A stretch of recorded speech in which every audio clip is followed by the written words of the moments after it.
I know I've said Azure, but we are doing AWS. The whole reason is the whole idea behind, as a technical person, cloud is just cloud. So there's no point, whether you're doing Azure, whether you're doing AWS, it's just like going to driving school. When you learn how to drive a Toyota, you'll definitely drive a Mercedes, you'll drive a Mazda. So it's just, it's in the back plane, it's the same thing. So I'm excited to be here, also to get more experience or more project deployments in AWS, and especially using infrastructure as code. When the year started this year, I changed roles, like I said last time, and I got into, right now I'm doing a lot of deployments, and the business just made a shift in a week. And they say that everything we are doing for clients has to be in form of code. So I had to learn Biceps. Biceps is just like Terraform. So I had to learn Biceps in a week and just get to a point where I can deploy these resources using code. And you can see the value, you can see the whole idea behind it, because at the end of the day, if there's anything that can make life simpler, that can make it easy or cheaper for clients, that's how businesses will move. So infrastructure as code is a really key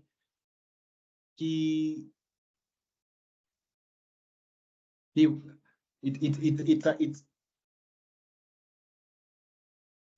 a very key.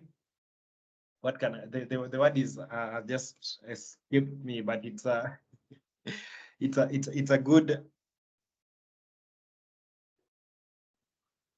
skill to have. So, and we're glad as RC, we in partnership with our Resource Cloud Academy, in partnership with Cloud for Sky, we've come up with this program just to help to ensure that you guys, or so that we can extend these skills to everyone who has the need, or who feels like they can get into this space. So today we have this is the first day as in this bootcamp, and we have our tutors, Juma and Makrin. So we'll be going through I hope all of you have, first of all, gone through the content in the LMS that we had. So we have, I hope you all have now an idea of what a 3-tier architecture is, and you all have a good understanding, or a base understanding of how Terraform works. If you have tried it out, well and good. If you haven't yet did the deployments or did trial deployments, then this is the time that I hope you will take to follow along as the tutors take us through. But I hope, let me just confirm, James, Juma, your Makrin, kindly say hi so that. Hi, Samson. All right. Then you're good, Makrin. Yeah. So today, Sam, you're going to have an introduction to AWS. So it will be more of AWS. Tomorrow is when we'll delve deep into the Terraform part. So we are going to, together with Janet and Charity, you're going to be the presenter for today. All right. Perfect. Thanks, Juma. And I hope, I'm really excited. And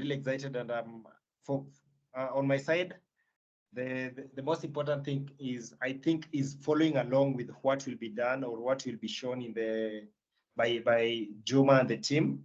So without further ado, I'll just hand it over to Juma to take us through to start us off with this bootcamp. Nice. Over to you, Juma. Thank you, Sam. Could you confirm if loud enough? Yeah, perfect. Nice. Thank you so much. So, good morning, ladies and gentlemen. As mentioned by Samson, my name is James Juma Sidani, and I'm going to be one of the presenters today.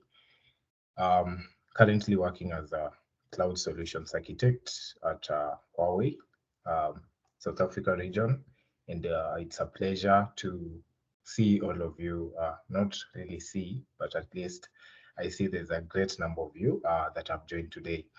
Now, allow me to introduce the other team members that are going to help with the session today. And majorly today, we're going to have an introduction to cloud. Now, just as Sam mentioned, if you know how to drive, no matter the model of the car, you'll definitely have the driving skills. Same to cloud. Cloud is an infrastructure. If you understand the basics of the cloud infrastructure, no matter the cloud vendor you're working for, the concept is still the same. Okay, so today we are going to focus on AWS, but deep down, just know that cloud is cloud. For those who have done networking, it's the same as, if you've done a CCNA, it will be the same as HCNA. It's just that the naming of the services is quite different, but the underlying infrastructure, the functionality of it all is the same.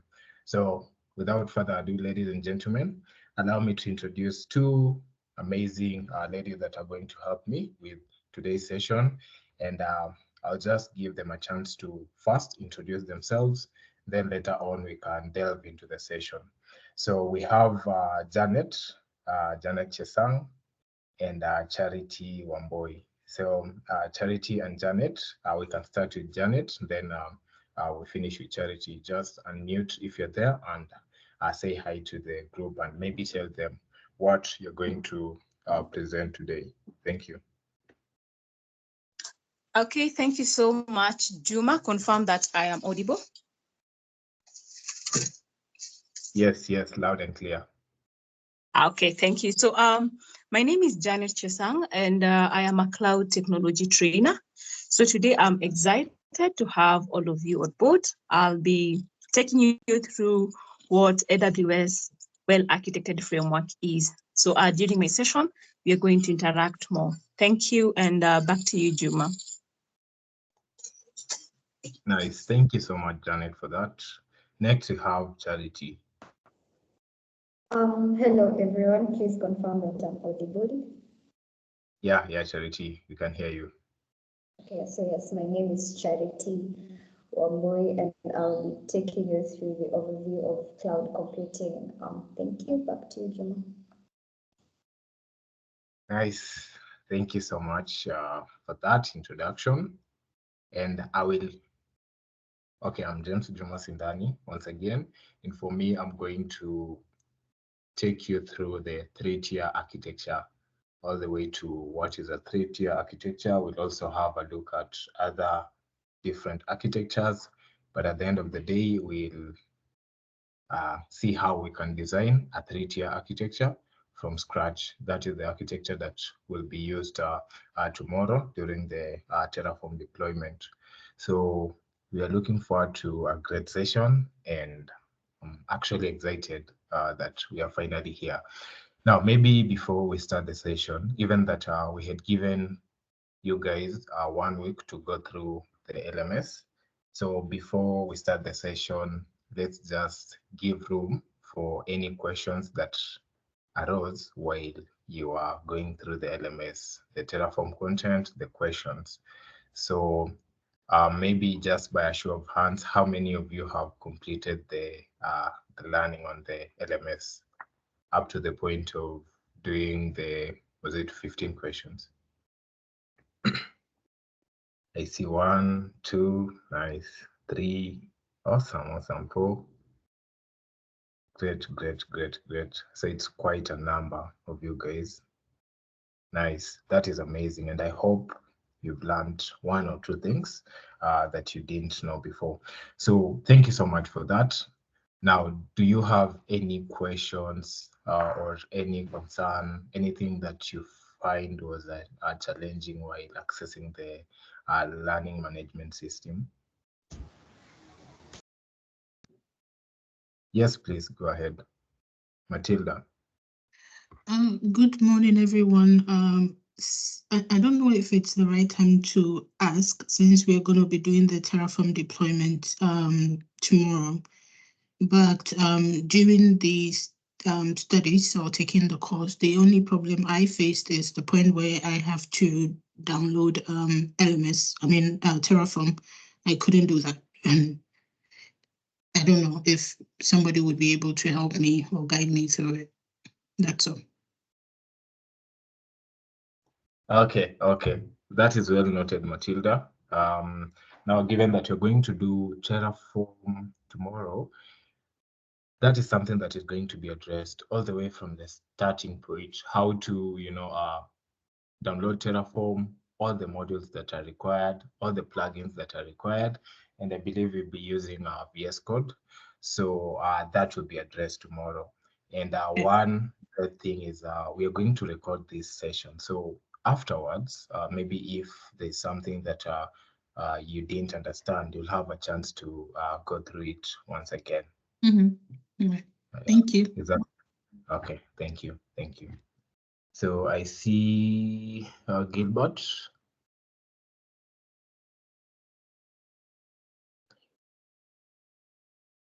Hey, Gilbert. Let's see.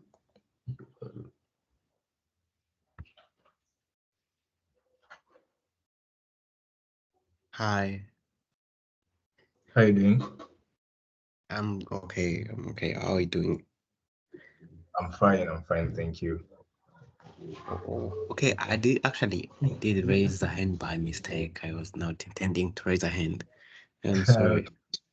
No worries. At least you've said hi to the group. We know that in this, so thank you for that. Brian. You're Brian, welcome. careful. Okay, thank you.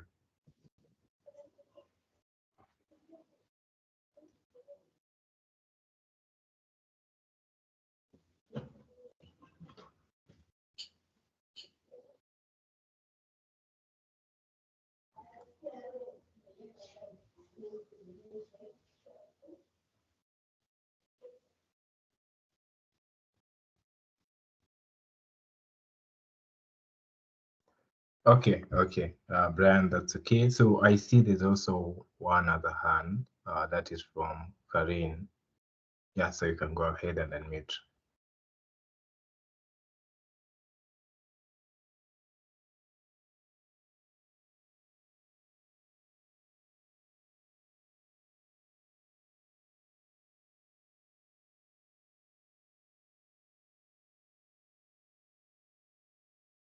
Okay, that is okay, ladies and gentlemen. I'm glad that you've asked those questions. Okay, Matilda, that will be answered tomorrow by Macreen. But now, given that we are at this point, allow me to introduce the first presenter of today, who is going to take us through a general introduction of AWS Cloud. So the first one will be Charity Njuguna. Charity, if you're ready, you can kindly unmute and take over.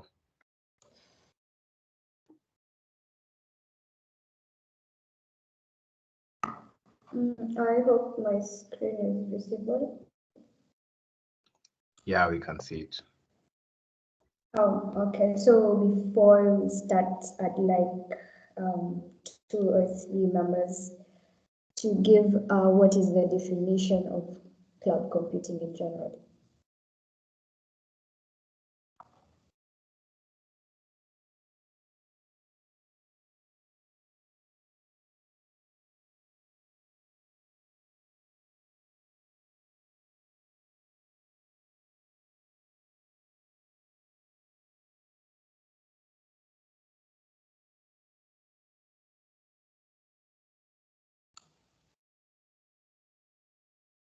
Sorry, was that a question? Yes. It's a question. What was the question again, please? What is your general definition or understanding of cloud computing? I don't know if it's just me, because I can barely hear you. Your background sounds a bit hollow. I am asking, what is your general definition or understanding of cloud computing? Well, in simple term, if I understand it correctly, being able to access things over the internet can be termed as cloud. Nice, nice. Anyone else? Thank you.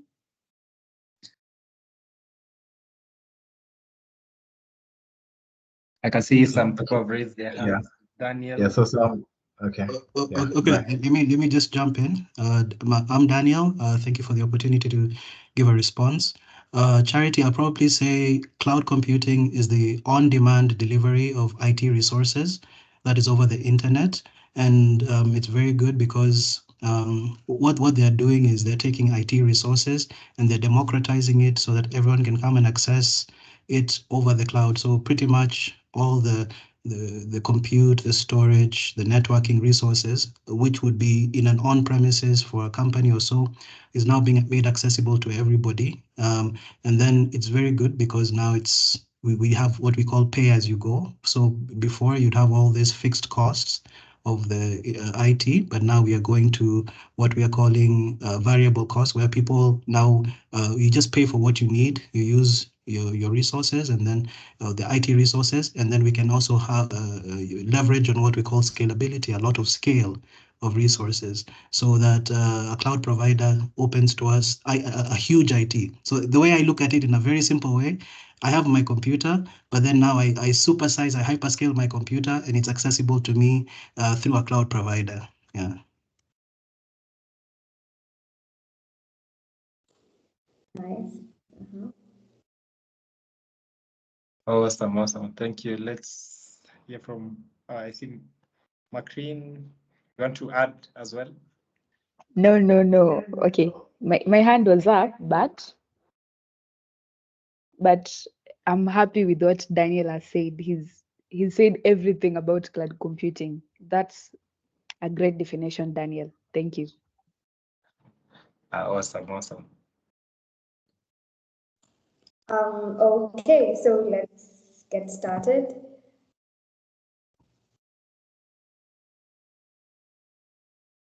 So like Daniel has really explained it broadly, but cloud computing is just the demand of delivery of compute power, database storage, and other IT resources. Cloud computing is basically someone else's computer, which is located somewhere, and you get access to it through the internet. And what are you getting access to? You're getting access to infrastructure. What is this infrastructure? This is the database, the storage, the networkings, and other IT resources. What is it that you can do in the cloud? You can do application hosting. You can also do backup and storage.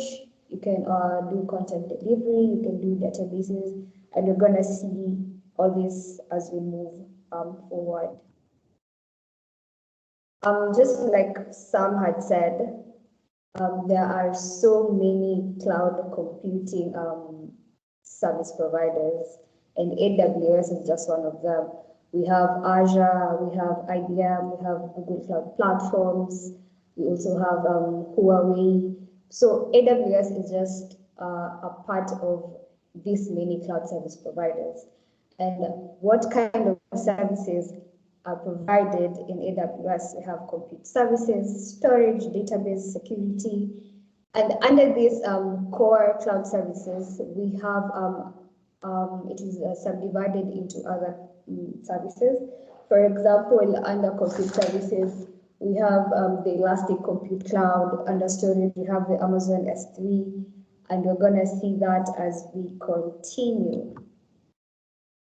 What are the key advantages of cloud services? So number one, have flexibility. This is how users optimize resources utilization, how users can respond quickly to changing business needs, and how users can innovate rapidly to meet business needs. Scalability.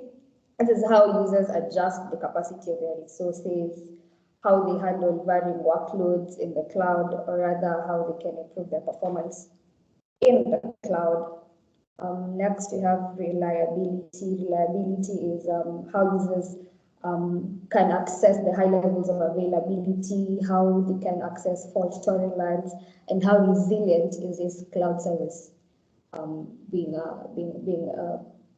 provided. And then we have security. In security, cloud services have various features and services that give cloud providers the confidence and assurance to mitigate risks. We have features like identity and access management. We have the shared responsibility model and the distributed denial of service, and so many others. These are just but a few of the advantages of cloud services. Next, we're going to look at the cloud computing models. And what is a cloud computing model? This is basically an approach used to deliver cloud computing services. The cloud computing services are the ones that we have seen in the previous slides, the compute, the storage, the database, and so many. So we have infrastructure as a service, platform as a service, and software as a service. So what is infrastructure as a service? This is basically, it refers to services that provide the basic building blocks of cloud IT. And what are these basic building blocks of cloud IT? This is the network configuration, computers, and data storage space. So here the user has access or is given access to the infrastructure. So they handle how the physical infrastructure is deployed, how is it accessed. This is so if you're gonna use infrastructure as a service, this is where you have access to all the cloud IT infrastructure. Next, platform as a service. And platform as a service uses develop, deploy, and manage applications. Here, there's no need to have access to the infrastructure that is for you. Your only concern is deploying and managing your various applications as how you'd like them to be accessed in the cloud. Next, we have software as a service. This is typically accessed on the web. And here you're provided with the complete product. So your only concern is how do you want to use the product? How is the product going to be accessed? So you have no concern whatsoever with the infrastructure or the deployment. And here I'll show you an image of the 3 types of models, like here. Infrastructure as code, like I said. What do you manage? You manage the infrastructure, so the applications, the data, the runtime, the managing systems, the platform as a service. You manage the applications and the data, which is basically the deployment. And for software as a service, you basically don't manage anything. Your only concern is how are you using this software and how is it being accessed. And like I had said earlier, the core AWS services are subdivided into other categories. For example, we have the Amazon Elastic Compute Cloud. This is part of the compute services. So what does the Elastic Compute Cloud do? It provides resizable compute capacity and virtual machines in the cloud. This is just an overview. There are so many compute services that are accessible in AWS. We'll go, okay. So we're gonna have a look at Amazon Simple Storage Service. This is the storage service, and it's an object storage service that offers scalability, data, and security. So this is where you store and protect any amount of data, and data is stored in containers we call buckets. Then the Amazon Relational Database Service. This is a database service, and it facilitates setting up updates and scaling a relational database in the cloud. Next, we have the Amazon Virtual Private Cloud. This is under networking and content delivery services, which gives you the ability, to just a minute. This gives you the ability to provision logically isolated sections of the AWS cloud. So, like I said, these are just one of the many services that are accessible in AWS and under the core AWS. That is it from me. Thank you. Unless there is a question, I'd like to welcome Janet for the next session. So, thank you, Charity. That was a good introduction into the AWS and what is cloud computing. So in a while, I'm just going to share my screen. I don't know if you have any questions for Charity before we proceed to what I'm about to present. Yeah, I had one, and I think I will pose the question to everyone, given that we are using the platform, and more so Samson and Albert. Now, could someone kindly explain if the platform that you're using right now, Microsoft Teams, is on cloud or is a service in cloud? And if that's the case, under what category does it fall under? Anyone?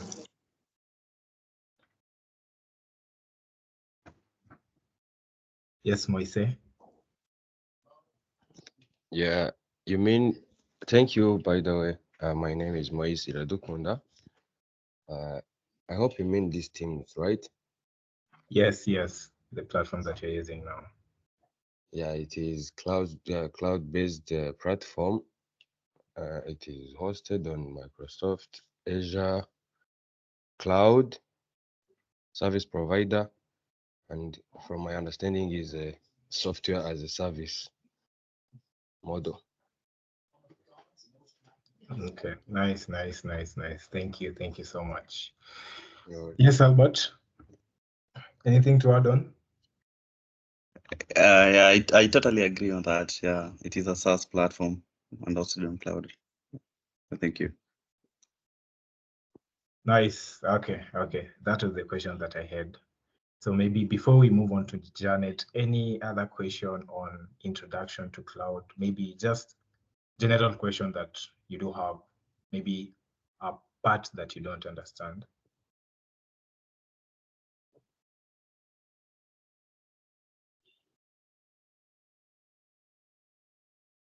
Okay.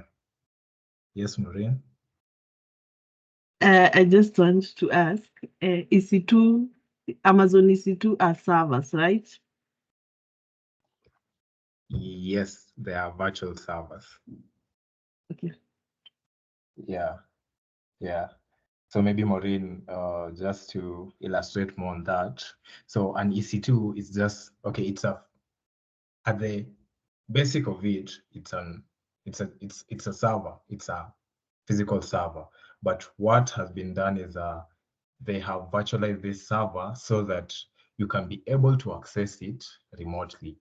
Okay, let's take, for instance, the closest region is in South Africa. So those servers are sitting in a data center in South Africa. But now, given that not all of us are in South Africa, how are we going to access them? Through networking and virtualization. Okay, so that's why we call it a virtual server, but it's basically a server, or just like your laptop. It just performs like your laptop. It's just a virtualization that has been done on the physical server. Okay, thank you so much for that. Any other question? Any other concern? If not, let's move on to Janet Chesang. Thank you so much, Charity.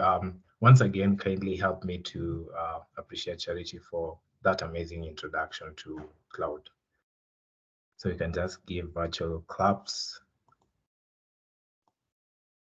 Thank you so much. So over to you, Janet.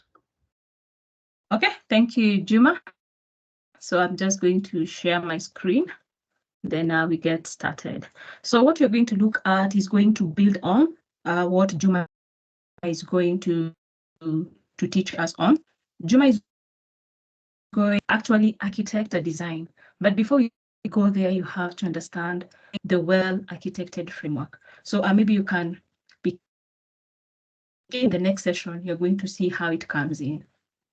So let me just share my screen.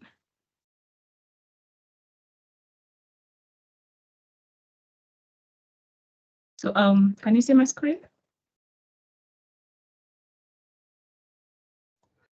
On my side, it's still coming up.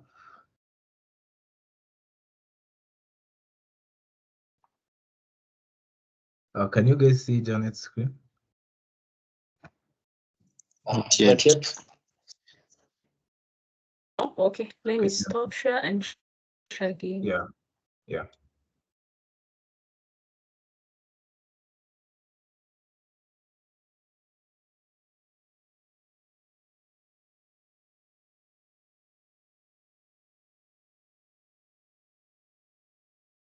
So how is that?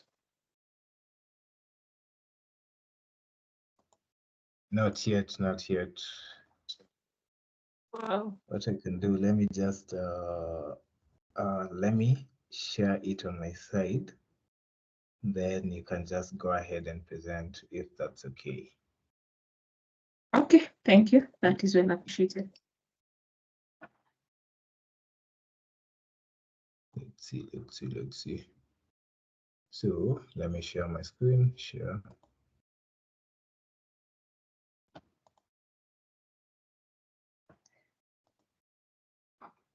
Windows. There we go. And presentation. Can you guys see my screen?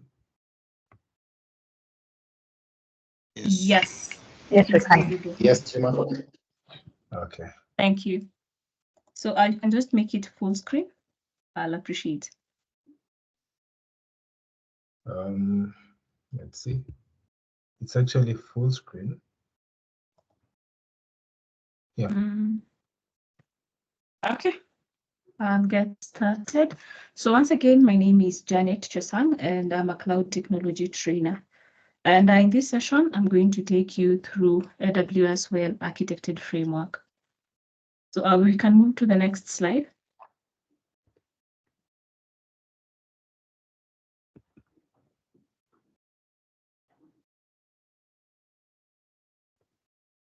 Yeah. So what you'll be expected to learn is what AWS well-architected framework is, and I'm going to introduce the pillars of the well-architected framework.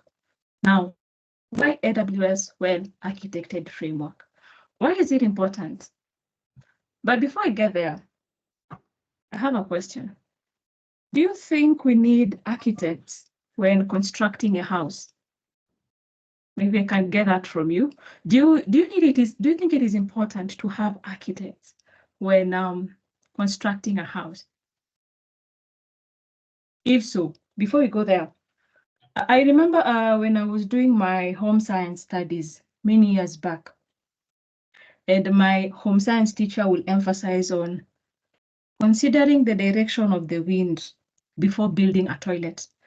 So in this instance, I'm speaking of the old generation where houses were not self-contained.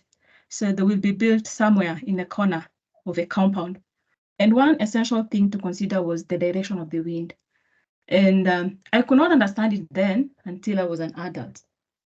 Another thing was ensuring that the toilet doesn't face the house. Have you noticed that when you're out of the toilet or the washroom, most of the time, you're not completely done. Maybe you'll get out to look at yourself at the mirror. We girls, we do that a number of times. And maybe for the gents, you'll be there making sure your shirt is well tucked in. So imagine if you have a house that is facing the toilet and you have guests. So every time you see who's going in, who's going out, and what they're doing after it, maybe cleaning their shoes and so it's not convenient. Now, that brings me to the question. That is a very, very basic example. But in real life example, when building massive apartments, do you think we should have architects? And in this example, I would want us to exclude Kiambu landlords. That is a story for another day. Do you think we need architects? Anybody, you can just unmute. Do you think we need architects?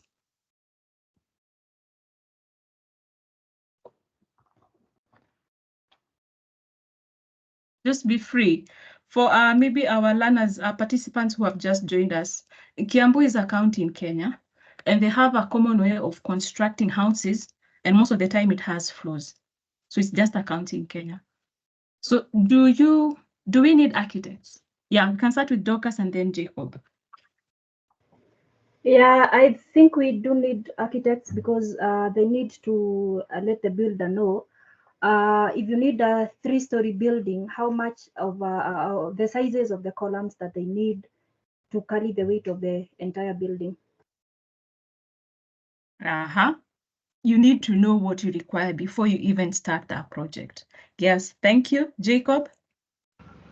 Okay, I think architects are important because they give the blueprint of a house. So maybe if you're building a 3-story building and you're building maybe a bungalow, the structure will be a bit different, as Dorcas has said. Thank you. Yeah. There are also more factors. Esther, Toleze, tell us, why do you think it is important? So that you don't walk into the kitchen before you get into the sitting area. Yeah, so I think it's important because they will give the plan on how the house should be constructed.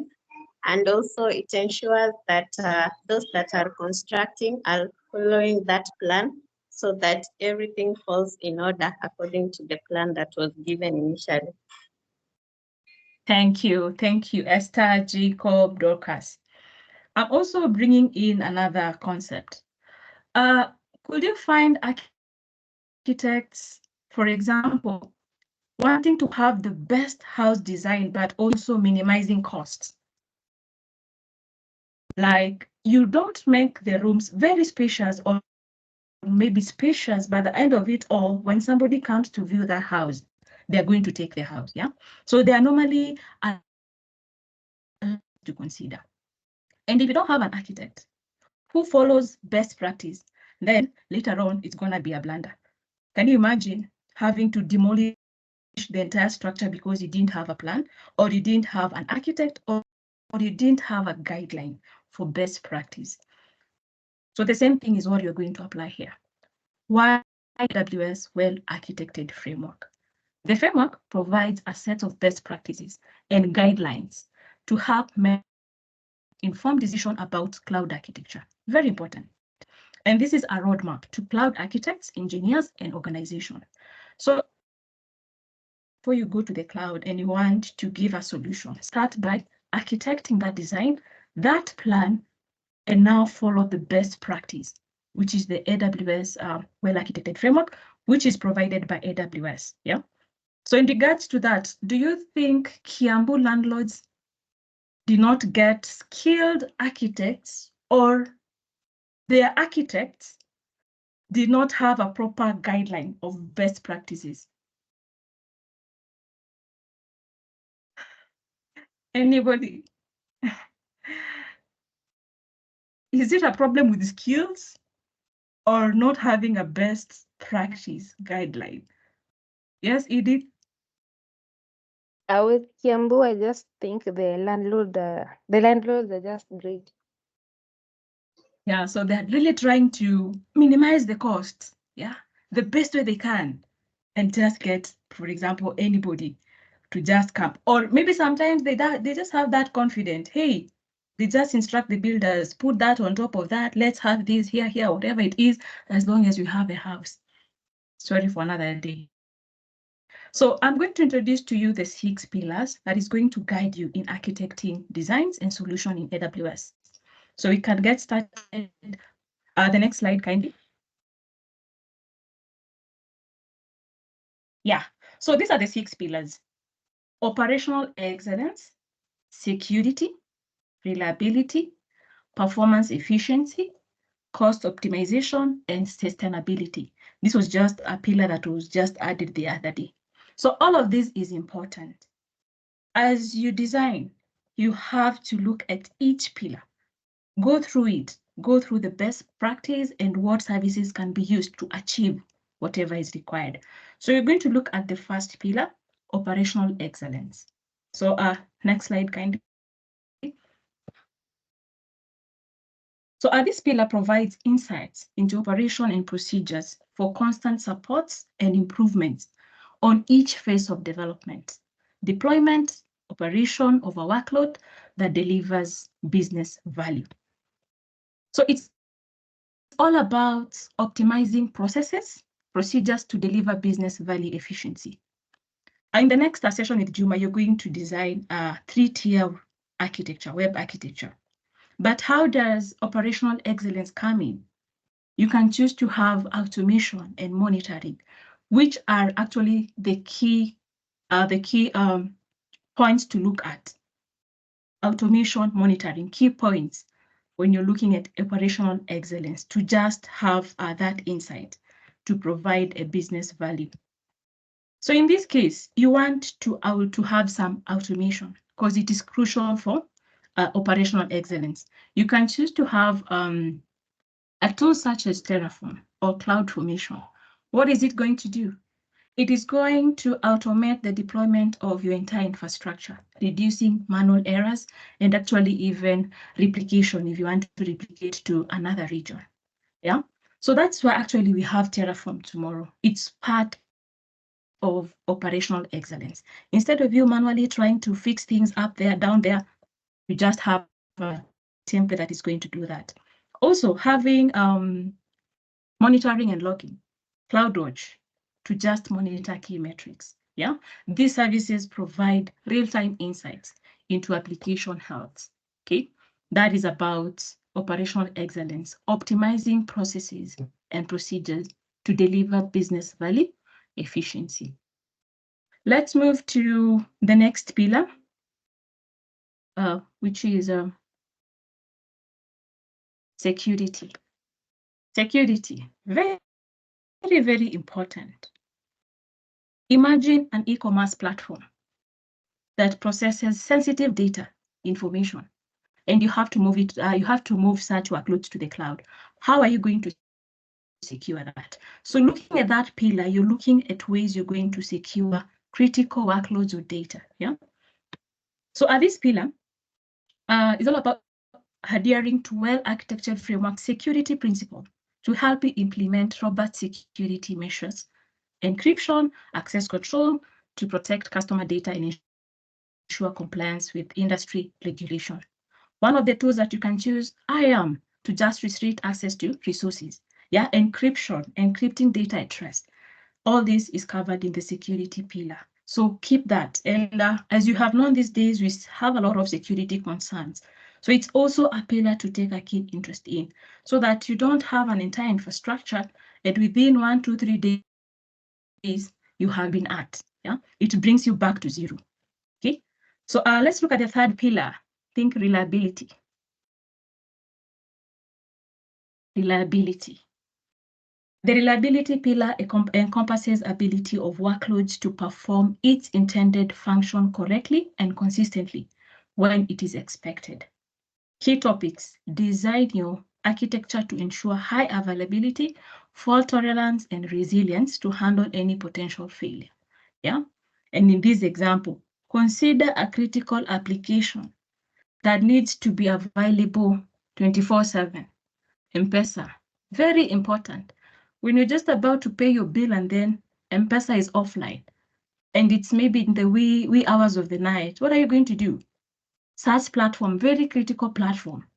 Yeah. Also leads me to a question: which application or app can't you do without? If it goes down, my friend, you're also gone. Maybe you can share some of the examples. For me, it is M-Pesa. Proudly, I need that app. Which app for you can never go down? Or if it does, it's going to have a huge impact into the business.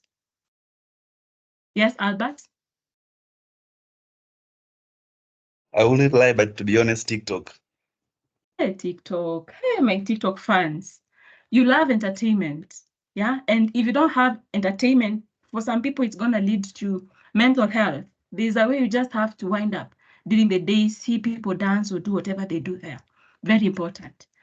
Any other application, Macreen? I think Stack Overflow. Stack Overflow, developers in the house, you have some tools you cannot deal without. You cannot leave. Juma, I want to hear yours. Which is that app or application? If it goes offline today, my friend, you're also gone.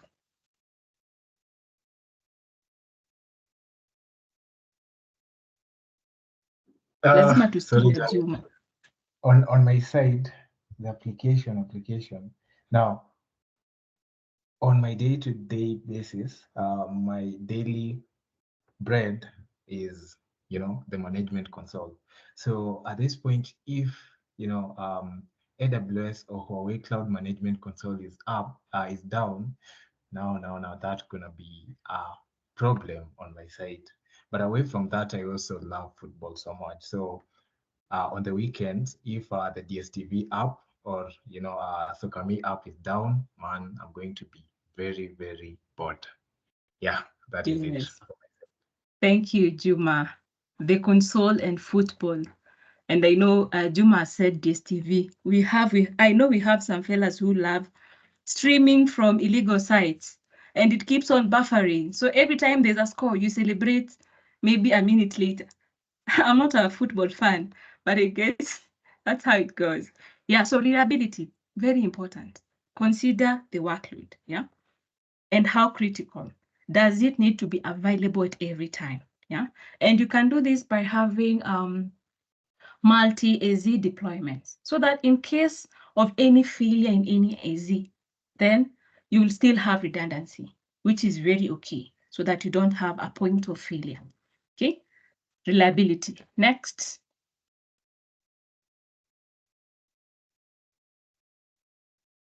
Performance efficiency. Yeah. It enables efficient use of computing resources to satisfy system requirements, even more under the unstable circumstances of technological advancement or demand. Let me explain this, because that was just a quick read. Performance efficiency focuses on using computing resources efficiently to meet system requirements and maintain efficiency over time. Yeah, computing resources to maintain efficiency over time. Even if we have spikes, traffic spikes to our website, we still maintain what we are supposed to achieve. How can that be done? To enable us have performance efficiency. You can look at services such as auto-scaling groups, yeah? So that your instance, you can scale them, yeah, based on demand without over-provisioning, yeah? Another service is a CDN, content delivery networks, to just reduce latency issues, yeah? You can utilize edge locations maybe to deliver image or video content to your users, yeah? Another very important service to help with performance efficiency, serverless architectures, yeah? Instead of your organization focusing on how you're going to manage servers, how you're going to set security groups and other load balancers, that headache can be passed to somebody else so that you focus on what? Business needs and innovation, yeah? So it helps with performance efficiency, yeah? So Lambda and many others, serverless architectures. Also, it helps remove the burden, operation burden, and can lower transactional cost. Yeah, so you can move to the next pillar. Cost optimization, yeah? This is where our Kiambu landlords still have a problem. They'll want to focus on one architecture, cost optimization, even without considering other pillars, yeah? So it is very important to focus on trimming unnecessary spending, yeah? At some point, you can choose to have trade-offs. If the workloads are not very critical, you can choose, we can for now forgo multi-AZ deployment because it also comes with a cost. So if really the workload is not very critical and you're able to recover from any failure very fast, then you can opt for not having a multi-AZ deployment. So a further trimming costs. If you have a client who is coming in for 3 years, why use on-demand instances? You can go for reserved instances and the right sizing as well. You cannot choose to have M large instance, while T2 micro, which is very, I know the specs are very low, can serve the same purpose. Yeah. So right sizing and all that to just optimize the cost, which is also important for business. Because I don't think at this point any business is not frugal. All of them are. They need to get performance, efficiency, also at a very lower cost. Okay. And last, you're going to look at the last pillar, which is sustainability. Yeah, sustainability. So this pillar was just added recently. Yeah, and it's also very important. How does it come in? The recently introduced pillar gives the opportunity to approach business, environmental, economic, and societal footprint by boosting efficiency of every component of the software, amplifying outcome and getting the best out of the resource available. So this is the ability to minimize impacts of workloads on the environment, carbon emission, energy consumption, and waste. So how is it applicable? And yet I'm renting servers. Yeah, how can I apply that? Okay, I'm going to ask that question later. So basically with sustainability pillar, organizations can incorporate sustainable practices into their AWS environment by maybe leveraging energy efficient infrastructure, optimizing a resource usage, and actively monitoring and reducing environmental impacts. It is essentially refers to meeting our current needs. Yeah, we need cloud. So meeting our current needs without compromising the ability of future generations. Yeah, future generations. Yeah. So with this pillar, maybe I have a question. You're renting servers. So how are you going to deal with carbon emission? How are you going to deal with energy efficient infrastructure? Just a quick question as part of sustainability in the AWS well-architected framework.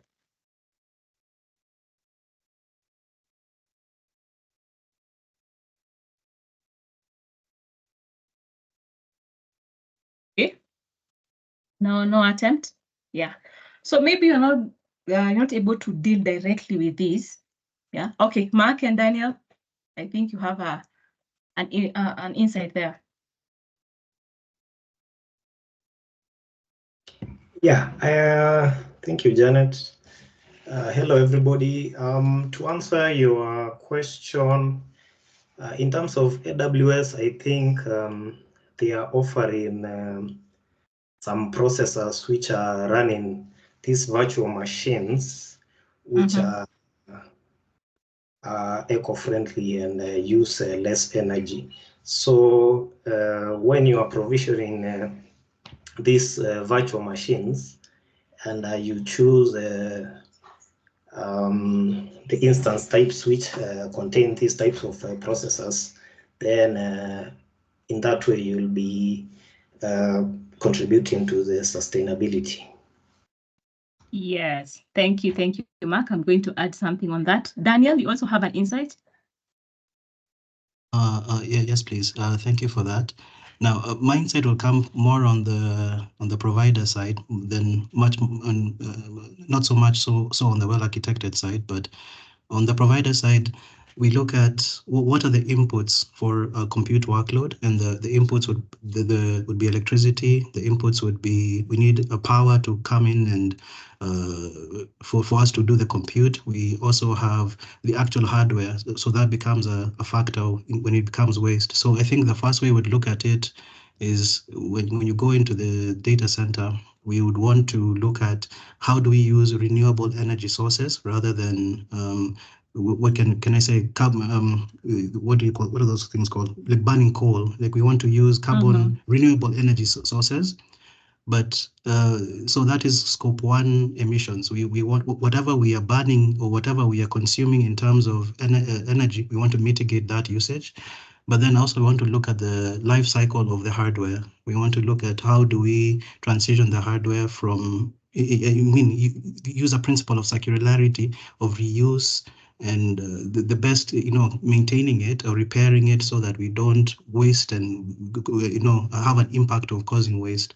But maybe on the side of the well-architected, I think the thing would be more of just sort of being efficient in our usage so that we don't consume too much energy, we don't consume too much power, because that becomes the factor of carbon emissions. I believe that would be my contribution. Yes, thank you so much, Mark and Daniel. That is well put. Although we don't have direct control of what the providers do, but we can choose as architects to research on cloud providers who are in line with the regulations when it comes to carbon emissions, energy consumption, and all that, so that we don't have a negative impact to the environment. So before you go there, do your research so that you take the best cloud providers, yeah? So you'll be contributing to sustainability. Yeah. So I think with that, I've covered the 6 pillars of well-architected framework. If we have questions, feel free. The floor is open. Thank you. That was my time with you.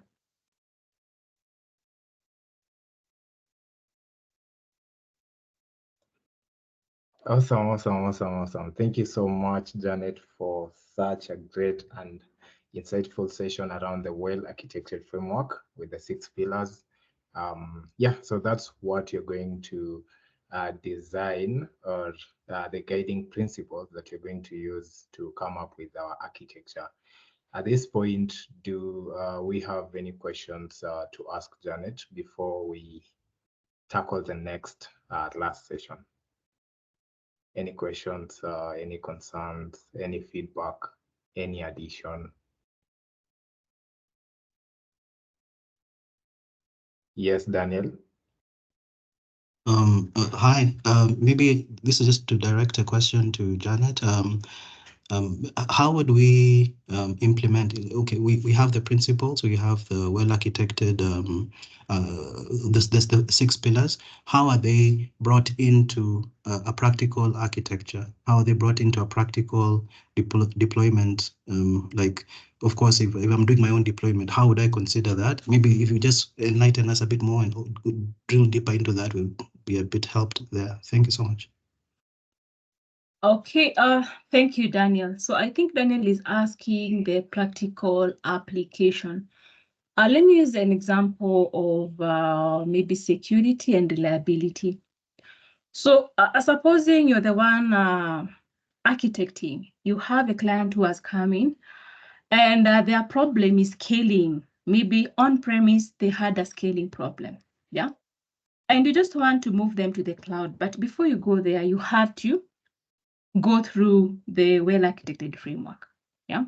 So you can look at a way so that you have performance efficiency. How? Automating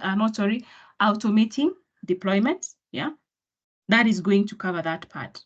That's why actually you are learning Terraform today, because it helps with automating of cloud infrastructure, yeah? Also, when it comes to still operation excellence, as you're giving a solution to that client, how can I take part? How can I look into through these pillars? By providing automation, monitoring and logging. So in your architecture, make sure you have a way of monitoring your EC2 and also getting insights so that in case there's a problem, or maybe you have problems with CPU usage, before it brings a failure, which is going to lead to operational excellence, yeah? You can choose to have a monitoring to cover that before. So in case of any failure, you're able to upgrade before the actual failure, yeah? So all this is contributing, yeah, to the 6 pillars of our well-architected framework. At every stage, look at one pillar, security. How am I securing these resources? If it is an S3 bucket, do I have it encrypted either on the client side or the server side? Because that is something that can be easily ignored, yeah? Is my data encrypted, yeah? In case of an attack, how can I back up? How can I recover? That is part of security, right? So I'll advise Daniel, when architecting practically, look at the pillar, look at the tools that you're going to use so that it gives you either performance efficiency or operational excellence or reliability, multi-easy. Yeah, I don't know if I've answered you, Daniel. Yes, please. Thank you so much. I just wanted to get that insight of like how do I bring it, and then I think you've answered me very well. Thank you. Okay, thank you. So Juma, maybe you can have it back to you. Oh, okay, we have Karani and Collins Juma.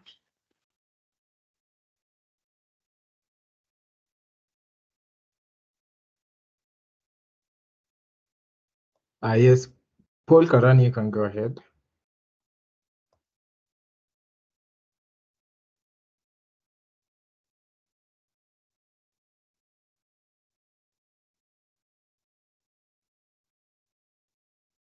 Or maybe Collins Juma, I think, the meantime. Yeah. Hope you can hear me. Yes. Yeah, I just wanted to back up onto the question with regards to the well-architected framework and its applicability. I will use an example of like in software development.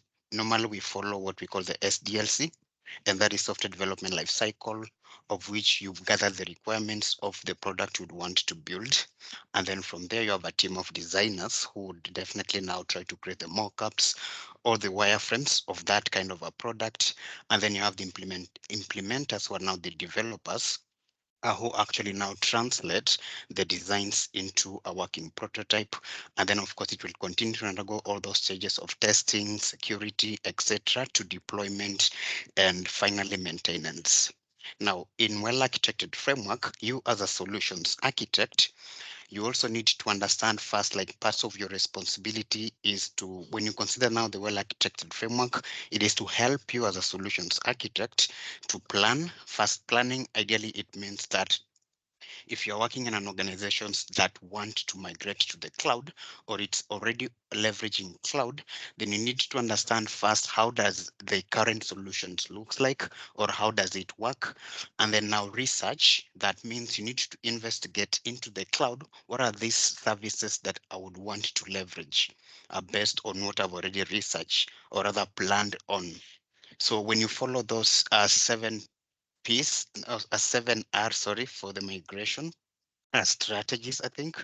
So those are some of the few things you need to consider first, because under research, it's when you are looking into what are these services you will leverage on the cloud before you can do that migration, or if they are already utilizing that cloud based resources, how do you need now to ensure that you can optimize, let's say like talk of maybe cost. I need to ensure that I need to optimize cost.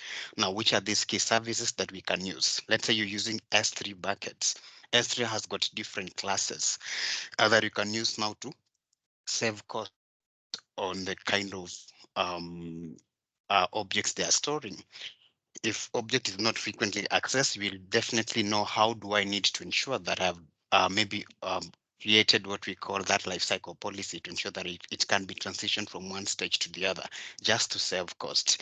Security aspect, as mentioned earlier on, the IAM, how do you provide the principles of least privilege to your users within your organization, or maybe WAF, web application firewalls, or applying most of those key security pillars that you'd want to. And then later on, once you've researched and investigated, these are the kind of workload you want to move to the cloud. These are the cloud services or resources we will leverage, and then now you can start building. So there are only 3 key stages as a solutions architect. Actually, before starting now to use the cloud or leverage cloud, you need to consider that planning, researching, and now start building on the cloud based on what you have investigated. And of course, considering now most of those best practices. If this application will be used frequently by the user, or if the traffic will kind of be going up and down, you'll definitely need to understand that you need to leverage auto scaling just to ensure that there is balance in terms of traffic. And that also applies to the cost optimization, because unused instances, like it just balances that kind of aspect around cost. And then, of course, most of other best practices in terms of you need to monitor your workloads, or what kind of database would you go for.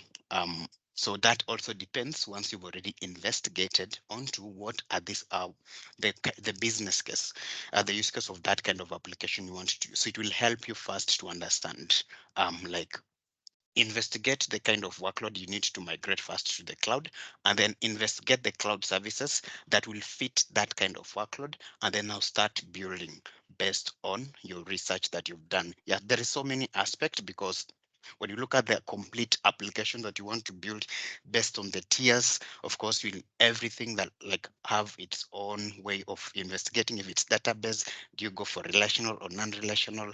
That also means in terms of performance, or do you need to implement caching? Let's say you want to use Redis or Memcached, just to ensure that your users, you reduce that latency. So it's quite wide. So the first stage is always to investigate and understand first the kind of workload you want to migrate to the cloud. And then now you can start doing the real migration or leveraging the cloud services that will best fit that kind of business case here.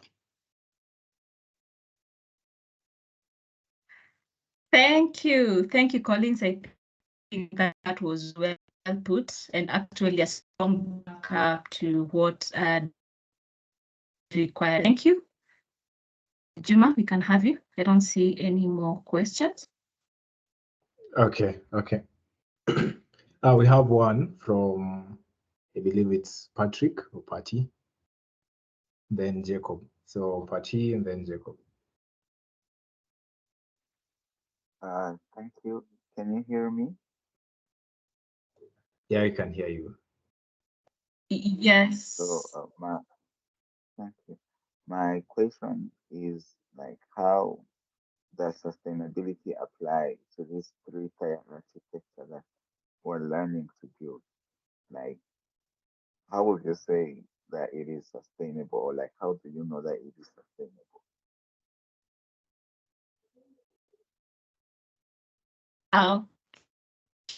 That was on the part of sustainability.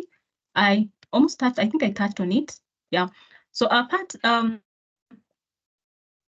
think sustainability is not something that you can have direct access, because I remember at this time you're renting servers and you don't have complete control of where the infrastructure is or the center.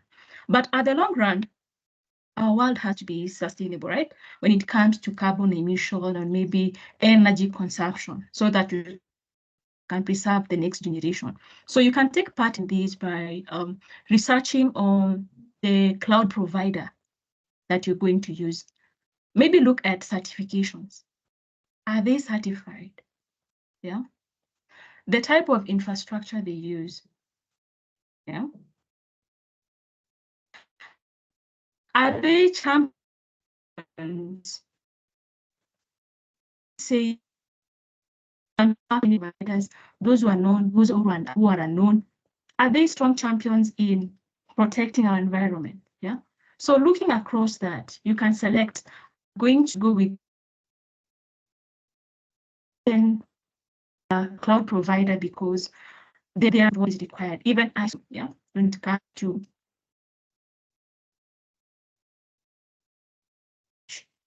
that I may answer you that if you have anybody want.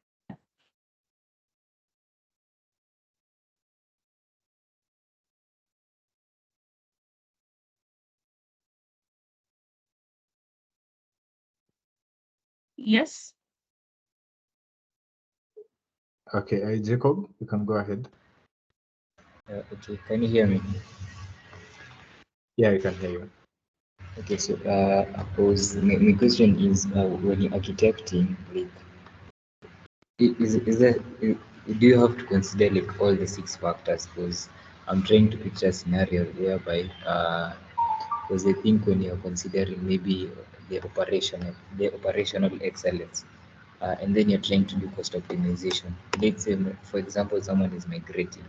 The system can be up and running and it can be very okay, And then when you want to consider now operational excellence, it will be, I think, a bit higher. So is it possible to consider all the factors, especially up for operational excellence and cost optimization? So I don't know if you have phrased the question well. Yes, that is clear. So my answer to that is all the pillars are crucial. And even before you go to the output, you should have gone through all the pillars. But at some point, you might have some trade-offs. Like you're saying, because of cost, I'm going to maybe remove one feature that was going to help, for example, in auto-scaling, of which that is important. Let's look at multi-AZ deployment, or maybe for data. Yeah. Let's say maybe replicating your data across multiple AZ. If your workload is not very, very critical, yeah, then you can reduce the cost by having it in one AZ. And then look at the services are efficient, yeah. Instead of having S3 standard, yeah, all of them have good performance, right? But you're going to trade off on availability, yeah? So you're going to have this storage, one zone, multiple AZ, but in case of a failure, you're not able to get it up very fast, yeah? So those are things you're going to look at, depending also. I'm saying that you will fully be able to integrate all the 6 pillars, and that is my own opinion, but at some point you have to have some compromise because you cannot have a complete balance, but just ensure you have performance at the same time. Also the cost is optimized. Okay. Nice. Thank you so much, Janet, for that amazing answer. And also maybe just to back you up is I believe from the start, if you're working with the client, you need to be very honest with the client. So you'll have to go through all the 6 pillars of the well-architected framework with the client, and he or she is going to set priorities. Which comes first? Is it the security? Is it cost optimization? Is it reliability? So when you have that structure, it will give you clear guidance on how to design and implement their workload. But you just need to be honest with the client. If they say they're going to, trade maybe security for cost optimization, tell them what are the limitations that they may encounter in future. So it's just a matter of prioritizing the 6 pillars, because not all of them can be equal and implemented in one architecture design or a solution. Okay. Thank you so much, Janet, Jacob, for that question. And once again, ladies and gentlemen, can you help me to congratulate and appreciate Janet for that amazing presentation and the well-architected framework. That was amazing.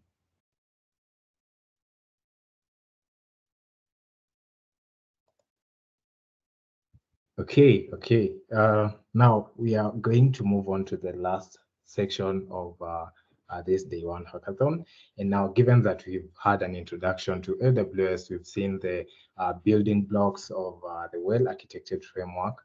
Now the question is, how are we going to design this architecture diagram, bearing in mind all that we've learned so far? So I'm James Sindani once again, and I'm going to take you through the 3-tier architecture design and also design one from scratch with you guys. And at the end of the design, you're going to evaluate what we've come up with, if it has touched all the 6 pillars of the well-architected framework. So without wasting time, allow me to share my screen so that we can delve deep into this. So just a moment.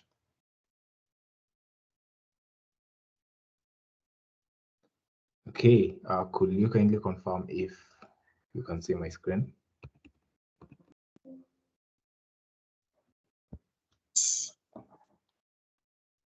Okay. Thank you so much, ladies and gentlemen. So, three-tier architecture. This is the conversation that we've been hearing all the way from the last weekend that we introduced the bootcamp, and maybe some of you are wondering what is this three-tier architecture. Now, before I do the presentation, let me just hear some views around, what you think a three-tier architecture is. Maybe just two people to unmute and share their views on what a three-tier architecture is according to them. Anyone?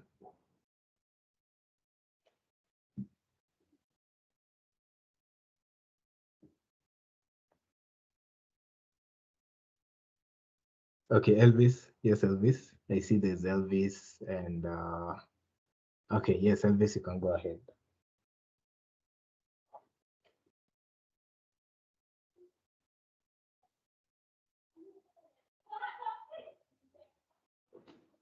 Hi, Elvis.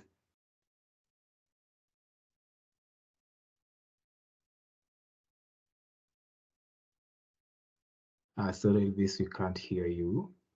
So maybe let's go on to Claudius and we'll come back to you.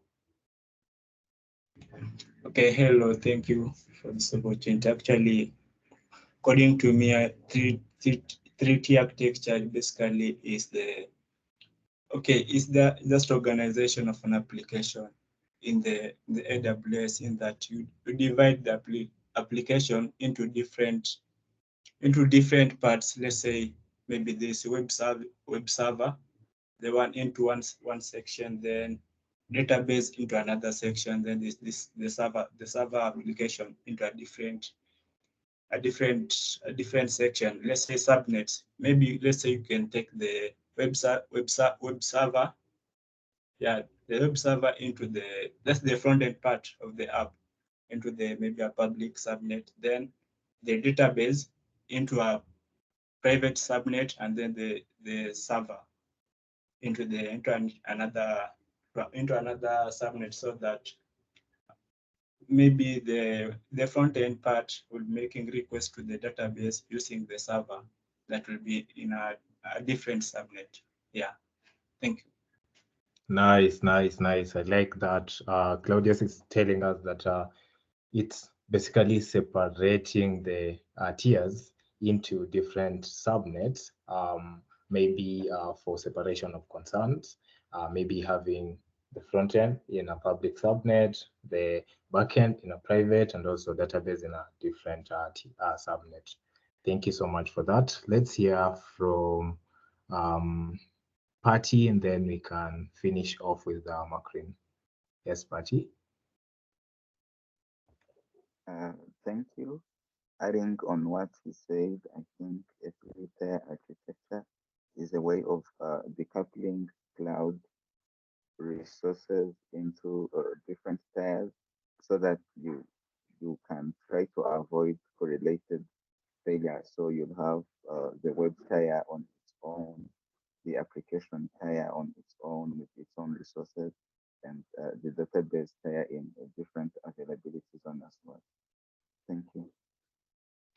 Amazing stuff. So what I'm getting from Patty is, it's also a sort of secure way of, designing your architecture, so that when maybe one tier fails, there are other two that are still on and available.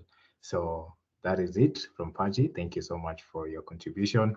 And finally, let's hear from Makrin.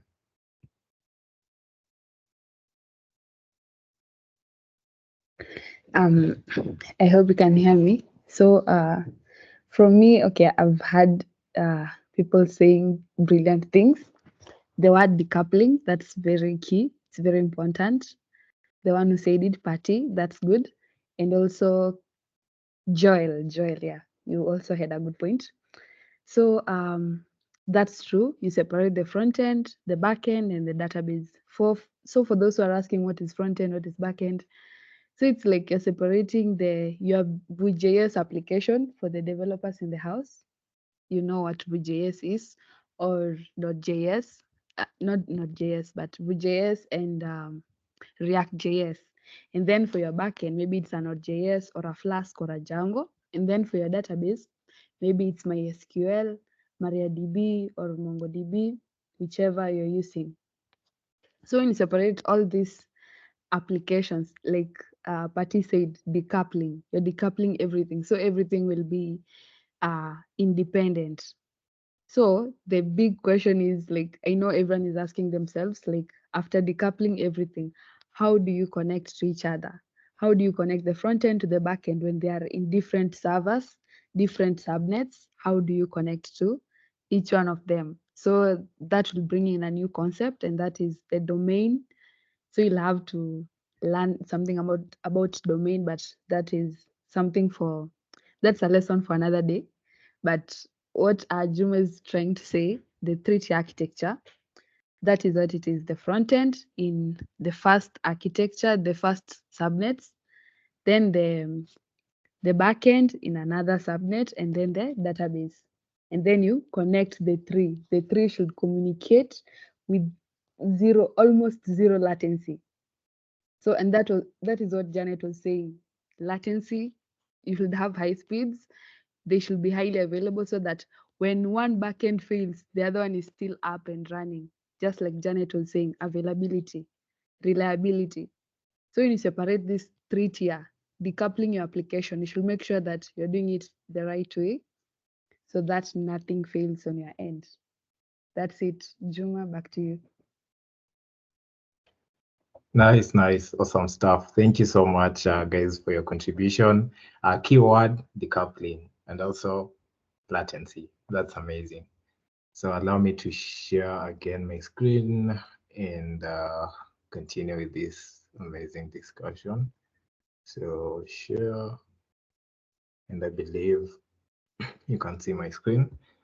Yeah, so a 3-tier architecture, just as we've heard from the community, it's a common software architecture pattern that separates your application into 3 distinct layers or tiers. Okay, so we have the first tier, which is the presentation tier. Then the next tier is the business logic tier, and finally data tier is our third layer or tier under the 3 tiers, under the 3-tier architecture. So what is the presentation tier? So this tier is responsible for handling the user interface, which we commonly refer to it as the web tier or the front end. Let's say you have an application, for instance, okay, Albert did mention of TikTok. TikTok is an application. I hope you know the difference between an application, a mobile application, and maybe a website, okay? So TikTok, whatever you are accessing, that is the front end or the presentation tier.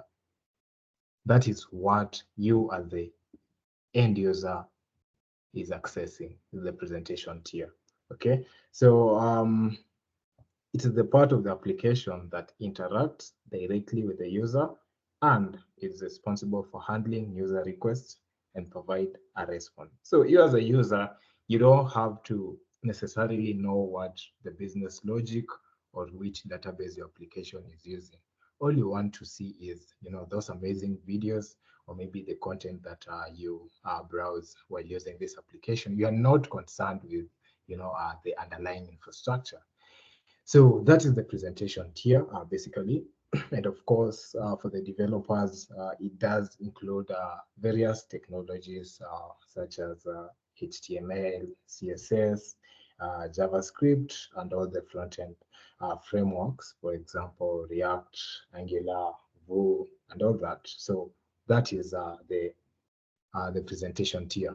Now, in cloud, the services that do support this presentation tier are basically virtual servers and also object storage. You can have your front end sitting on an EC2 instance for AWS, Azure VM machines for the Azure, and also we have Huawei Cloud. It's called ECS, Elastic Cloud Server. So that is one service that the presentation tier can be deployed in. And also we do have object storage, S3. So we also have, you can have your presentation tier sitting on an S3 bucket. So that's basically the presentation tier. And the middle tier, it's known as the business logic tier, okay? So this is responsible for implementing the business logic of the system and processing any request coming from the presentation tier. So if you request, maybe you want to access your database, your request is going to be processed by the business logic tier, sent to the database, then all the way to your front end again, okay? And yeah, also this is supported by virtual servers, mainly virtual servers. And as we'll see tomorrow when we are deploying the Terraform script, you'll see that we are going to emphasize on using EC2 for these two tiers, presentation and business tier. So it receives requests from the presentation tier, processes them according to the business logic, and then communicate with the data tier to retrieve or update any necessary information that the front-end user might have requested. So here the major programming languages include Java, Python, and all those different technologies, okay? And finally, we do have the data tier. So data tier is responsible for storing and managing the data used by the other tiers. And majorly, the services that are involved in the data tier are basically, relational and non-relational database. Relational database, for example, MySQL or MySQL, Postgres. Then for non-relational database such as MongoDB, DynamoDB, maybe Redshift for data warehouse and all that. So this is some sort of storage where when you're on TikTok, that video that you want to access, or maybe when you log in, the username and password is stored in the database. So before being allowed access, your request is going to move from presentation tier to the business logic all the way to the data tier, then it will be reverted back to you. If you're the right guy, you'll be given access to the resources. If not, you're going to receive an error saying, incorrect credential. So that's basically how a three-tier architecture looks like, okay? So maybe let's just, before the three-tier architectures, what are some of the other examples of tier architecture that we don't know, okay? So the first one is called traditional monolithic architecture or a single tier. And what this means is whatever we discussed here, presentation tier, business logic tier, and data tier, they all are on the same server. So there's no, decoupling of the different tiers. All of them are sitting on the same server.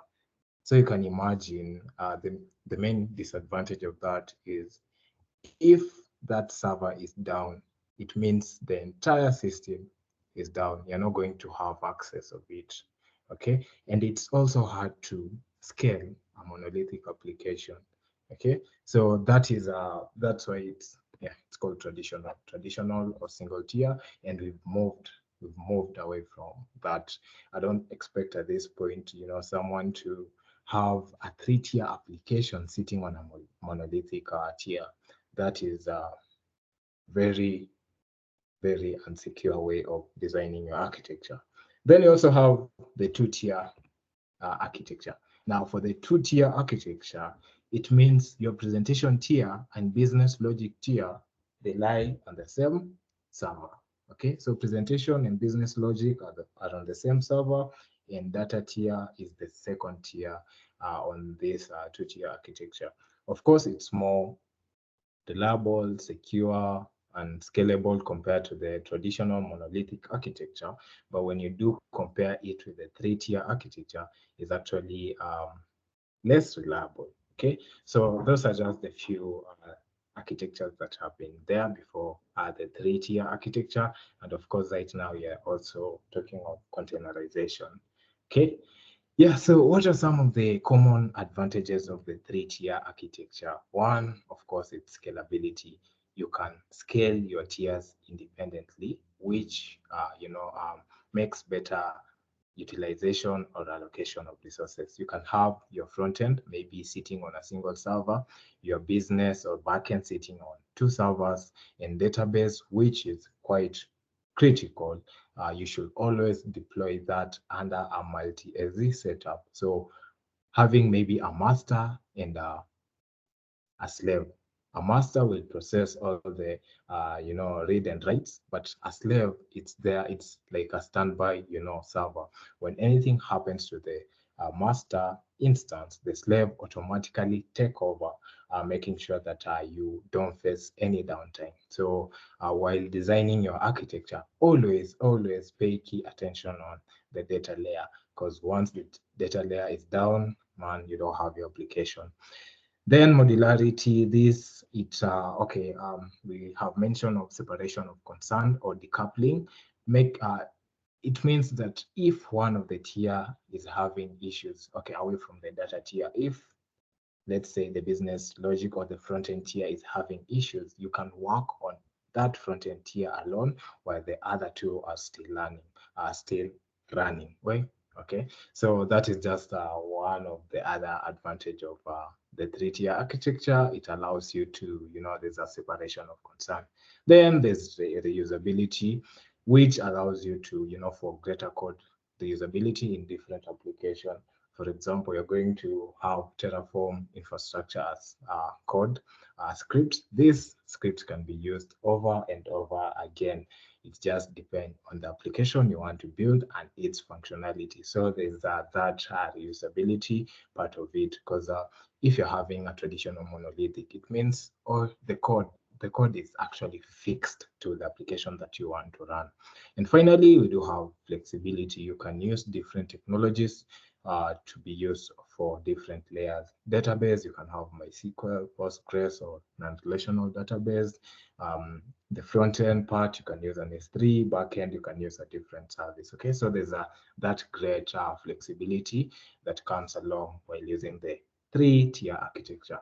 How about the disadvantages of it? Of course, there's increased complexity compared to the other tiers. There's higher cost of development. Now, remember, you're going to utilize resources. So if you have this three-tier architecture, the minimum number of resources you're going to use are, maybe 2 servers, one for the front end, the other for the backend, and one database. Okay, but for the 2-tier, you can just have 1 server that you're going to deploy your front end and backend on it, then maybe a database. Okay, for monolithic, you're just going to use 1 server. So in terms of cost, of course, the 3-tier architecture tends to be higher cost compared to the other one. And of course, there's additional infrastructure. Just as I've mentioned, there'll be need for you to use more services compared to the previous ones. Okay. Yeah, so that is a brief introduction on the 3-tier architecture design. And at this point, ladies and gentlemen, let's see how we can design our architecture from scratch, which is going to be used tomorrow for the Terraform deployment. Now, if you're a solutions architect, of course, this application, Draw.io, it's very key when it comes to implementation of, when it comes to designing of your architecture. And one thing about Draw.io, it's free. You just, Google Draw.io, then you get it, okay? So once you have your Draw.io app, the first thing is that you need to enable the services that are the cloud vendor and the services that you're going to use. For us, we need to come and have a look at AWS and make sure that we've checked all these boxes belonging to AWS. It's because the services that you're going to use lies under these 4 main AWS categories. So you check on them and apply. Sorry about that. You check on them and apply. Sorry. Yeah, then you can start off. Now, the main the main thing that we've discussed so far is having the 3 layers. So the best guidance of designing is to start small and add on complexity with time. So the first thing I'm going to draw, I'm going to search an EC2, which is the virtual server, EC2 rather, not ECS, the virtual server on AWS, which is going to act as our front end. So allow me to use this icon and I'm going to label this the web server. Okay. Web server, there we go. Then the color black is okay, so we can just have it there. Then remember, you also we want to make our architecture easy for anyone to use. Okay, so during the production stage, or maybe you're working on architecture for a client, you need to make sure you've labeled which operating system this EC2 instance is going to use. Is it Windows? Is it going to use a Linux distro? Okay, so for now, I'm not going to label that, but always make sure you have an icon of Linux or Windows. You don't want to design an architecture and later on cloud engineers come back to ask, questions around your architecture. For example, in construction, you need to have a clear architecture that even if you're away, the constructors are not going to bother you on, unnecessary questions. So make sure you are detailed as much as possible. So that is the web tier, and we also say that we can use the same for the data, the backend. So I'm just going to duplicate this and put it, draw it under the web tier. Just make sure that everything is centered, and I'm going to call this the application tier. So this is the application, Control Z, okay, application server, we have our web server, and finally, we're going to have our database. For the database, we are going to use my SQL database. So I'm just going, and remember in AWS, we do have, okay, my SQL database falls under relational database, and we do have RTS, which is, a fully managed database system that is going to take care of the MySQL database. So I'm just going to search RTS on my search icon here, and I'm going to use this one and make sure that I've just labeled this RDS. I will do that. I'll put this in the center because it's just database management system, but I'm also going to look for MySQL, MySQL. Then I'm going to use this. Make sure it's central. Then I'm going to call this master. Because remember, for the database, we said it's very key to have a high availability deployment of it. So we have, basically we have the 3 main tiers that we've discussed so far. But this is just the first stage. Let's just make sure everything is centralized. Yeah, so one of us said that the tiers needs to fall or sit in different subnets, okay? So you're going to put these 3 of them in different subnets. Now, I got a key question here. Do you think the web server needs to be in a private subnet or a public subnet? And why do you say so?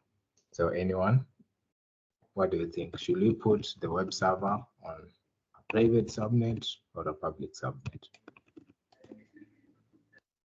So anyone, you can just unmute because I'm unable to see the Teams chat. So kindly unmute and say your views. What do you think? Hi, James. Hope I'm audible. Yes, you are. Yeah, so for that, I'll say it will go to the public subnet because we want people to be accessing it from everywhere. Okay, that is nice. What's your name? It's Elvis. Nice, Elvo. Thank you so much for that. Any other views? Actually, I can say it can go to the private subnet because you don't want any traffic from the internet hitting on it. You can use a NAT gateway. Yeah. Amazing, amazing. What's your name? Joel Claudius. Joel. So we have Elvis and Joel. Now remember the question, the other question that was asked around, the 6 pillars of the well-architected framework. Now here we are talking of cost optimization and security part of it. So, this is just a question that you can ask your client. Are you going to trade cost for security, or are you going to have the security as the first priority?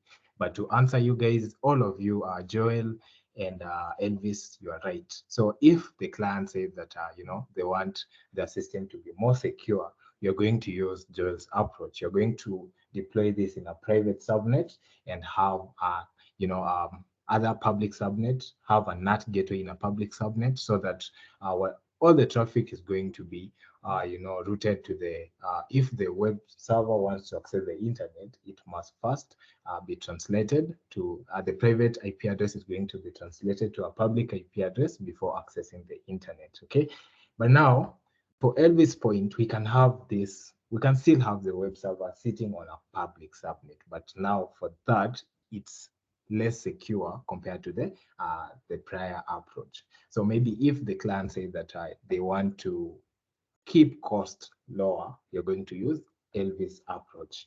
If the client says that our key priority is security, you're going to use Joel's approach, meaning that the services are going to come at, of course, a higher price, but it's going to be secure. Okay, so for us, okay, given that this is we are not going to pay anything for this, what you can do is let's use the security approach. Let's have the web server, application server, and database sitting in private subnets. Then you can have a NAT gateway in a public subnet to translate the information. Okay, so let's do that. Joma, I see Patty's hand is up. I don't know if he wants to say something or add to what you're saying. We can just give him a chance. Yes, Patty. Okay, sure.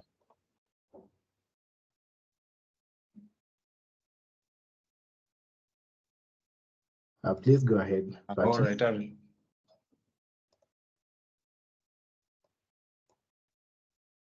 All right, Juma, maybe you can just proceed. I think okay, sure. Connection. Okay, so we're going to name this private subnet A1. So meaning it's going to be in availability zone 1, and it's private subnet. Then now we're just going to maybe increase this further and drag and drop here, make sure it's centered, and send to back. Send to bring, send back. Okay. So this, okay. Yeah, then what you can do, let me just allow me to do this so that we can move quickly. So I'm going to duplicate this, move it down here, have this as private subnet A2, I mean B2, B1. So B1, then this is application. I'm just going to name this application server, application-ish, application. Okay. Then we're also going to take another private subnet for our database. So make sure it's, then I'm going to move this here. Okay, then I'm going to drag this to be under that here, make sure it's evenly. Let's reduce this a bit. Okay, so yeah, at least you've catered in for security. Now, the web server, application server, and master are in a subnet, are in private subnet. So we are going to have a public subnet. Okay, this is not a subnet. You're going to have this public subnet here. Control Z. Then just do this. Then you're going this. So this is A1, B1. This is our private subnet. Subnet C1. C1. Okay. A1, B1, C1. A2, B2. Okay. Then, okay. This is our public subnet. Control Z. Public subnet. Subnet A1. Given that it's public, then you're just going to search for the NAT gateway. The NAT gateway, we use this icon, name it NAT gateway. Then you're going to put that. Okay, nice. Let me do this. So we have the NAT gateway. We have the three basic tiers, but now they are all in different subnets. Okay, so the next thing, of course, is we need to put this in availability zone. Then later on, we'll add a VPC because we need to secure this application. Even though we are going to use cloud, cloud is basically you need to have an isolated environment inside the cloud, which Charity mentioned a while ago, the VPC. Okay, so we are going to you're going to search for availability zone. Availability zone. Let's use blue. Then you're going to make sure this is availability zone. Availability zone A. Okay. Then you can expand this so that we know, yeah, whatever we are building, it's in AZ1. Okay. AZ1. Now, for a highly available environment, we need to have the workload in two availability zones for a highly available environment. What you're seeing right now, it's some sort of a, we call it, it's non-HA option. It's not a highly available option. Okay. Now remember, we're designing according to the pillars that that Janet took us through. So we just need to make sure that we catered in mind all the pillars. Okay. So for reliability, we need to make sure that our system is highly available. So I'm just going to again duplicate this and have the same workload in AZ2. Okay, so we just need to make sure that it's evenly distributed. Let's move it up to that point. Yeah, so this will act as our AZB, the second zone. So we can just name this. Okay. Let's do this. Let me remove this first so that I can rename this. Control Z, I can rename this. So this is B1. B1. This is private B1. This is B2. This is C2. C2, okay. So application server, yeah, then we can bring this back here. Okay, so we have our workload. RDS is sitting here in the middle of it.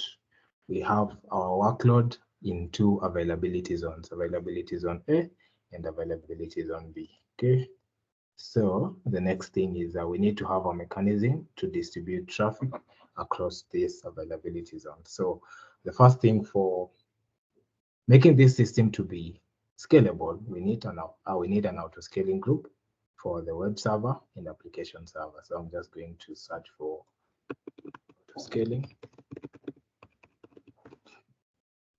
So this is it.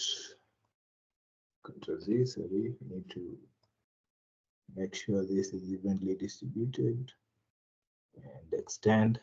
So an ASD works across availability zones. So you can have up to the 3 availability zones, okay? So that is ASD for the web server. Then you can have the same, Control C, Control V for the application server. So I'm just going to move this, okay.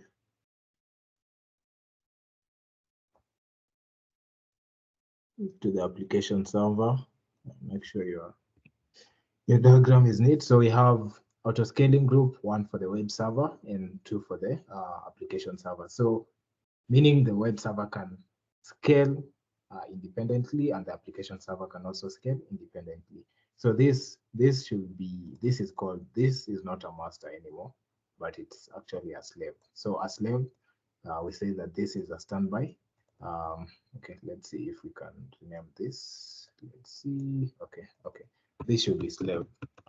So it's a slave. It's a standby database instance that will take over automatically when the master is down, and the two are being managed by RDS. Okay, so let's again return this.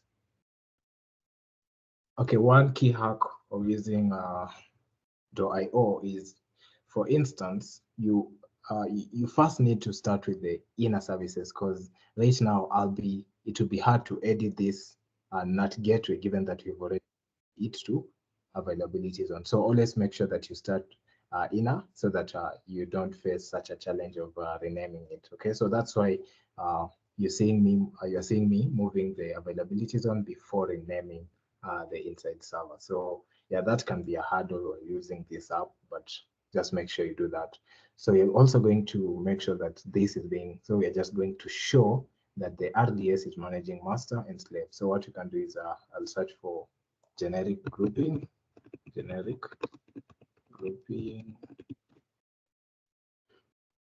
you can do that. Okay, so let's delete the name. Control D. Then let's do this so that it will show whoever is designing that these two are being managed by RDS. Okay, nice. So we have our 2 availability zones. We have the 3-tier application running across the 2 availability zones, but we need one more service, which is a load balancer, to load balance traffic across these availability zones. Okay, so I will look for application load balancer.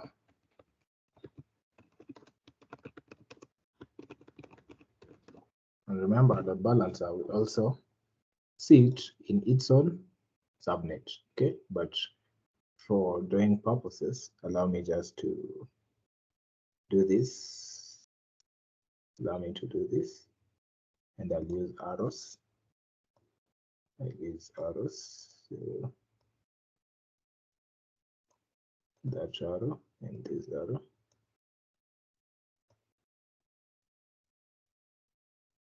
Okay. Then of course we need to, the availability zones need to be in our VPC. So I'm going to search for VPC, which is a virtual private cloud. Okay, it's just a way of isolating your infrastructure. So this will come here. And for this practice, I believe you're going to use the island region. Is it island or whatever region that you're going to use? Yeah, so while drawing, you just need to indicate here the region that, okay, so that is the available, the VPC, we have the availabilities on A and B, we have the, this we need to name it to ELB or ALB, application load balancer. We are using application load balancer, which is a layer 7 load balancer. Okay. Yeah, then that is VPC. The next thing is how are users going to access our website or our application on ALB directly, or do we have another service that can be integrated with ALB? Now, for this one, if we want, our users to have low latency and all that, we're going to use a CDN. Okay, so a CDN can be placed before a load balancer, so that the traffic being, if you key in a request, it's going to hit first the CDN before going to the load balancer. So I believe the name of that is CloudFront, which is a content CDN, stands for Content Delivery Network. So CDN, I believe it's either regional, it's a global service, so it's going to fall outside the region and the VPC. So I'm just going to name this CloudFront. Then maybe for the text, let's do left, right. Let's do right. So this is going to send traffic to our ALB rather. Then from the CloudFront, we also need a DNS service. So let's say our application is www.rca_cfs.com. So we need to register that on our domain name service. For AWS, we have Route 53. Yeah, Route 53. So I'm going to see Amazon, and see what you can use. Okay, yeah, Route 53. So this is Route 53 for DNS naming. Okay, so let's also do this, right? Then this is going to point to our CloudFront. Okay, CloudFront. Nice. Then finally, we are going to have the end users. So users, we're going to look for our user icon. Users, going to be our users here. So let's say Albert is the user and he wants to access TikTok. Here, he first will, get a DNS name from the Route 53. The name is going to be pointed to CloudFront. CloudFront is going to, have the ALB as the backend server, and the ALB is going to distribute traffic across the web servers. The web servers are going to communicate with the application server. Application server is going to send requests to the database, and the cycle repeats itself. Okay, so that is it. Let's make sure that we have also put this in the region that we want. So for the region, I'm going to place it here and make sure that, sorry about that. Yeah, so for the region,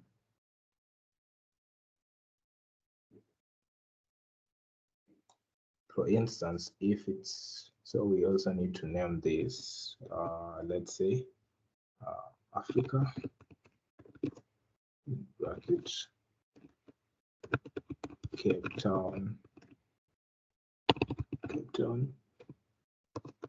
region.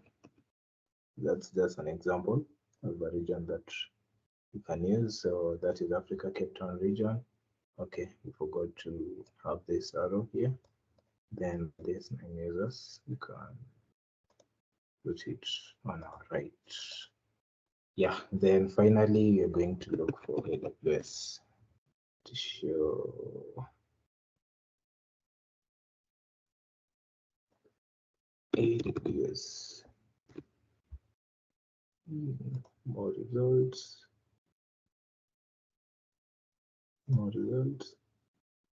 There's an icon that I'm looking for. Let's see, AWS groups. Yeah, so I'm looking for this. Let's use that just to show the designer or whoever is going to implement this that our services are in AWS. So let's see. So yeah, AWS.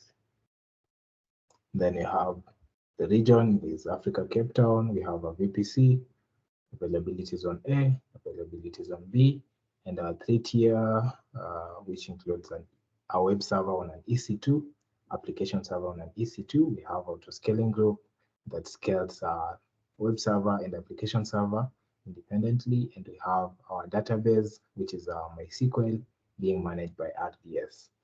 One key security service that we also need to have is a web application firewall. And this web application firewall, we can place it to be here at the load balancer. So it supports, it can be deployed before a load balancer or CloudFront. But now, given that our traffic is being first received by the CloudFront, let's put this load balancer to point on the CloudFront. So this is another challenge, given that we had already, let me just remove this first because it's going to be a challenge. Remove this, so, and point this here, and name this a web application firewall, our load, that.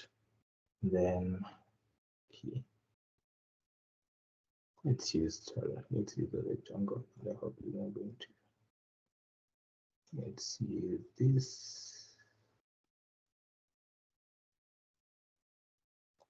And send to back. Yeah, then let's say rectangle that is going to show that we are using AWS. So let's take another rectangle here and name this AWS Cloud. Let's make sure it's bold. And yeah, so ladies and gentlemen, that is our 3-tier architecture. Right. Okay, there are some additional services that we need for security, such as IAM, identity and access management. So for this, you just need to have an icon, whatever icon you're going to choose. Okay, let's add AWS. There's one that I'm looking for. But what you can do, you can just have a look under this. I believe IAM, it will fall under security. So you go to security and look for whatever, yeah, here it is. So yeah, you can just name this to them. And this can, yeah, so you can just give an icon of it. Then let's do this. You can just place it here. IAM. So IAM, then of course there's other security services that are quite essential. Amazon Cognito, we don't need that now. GuardDuty, we can have that. So this is GuardDuty. Let's see then.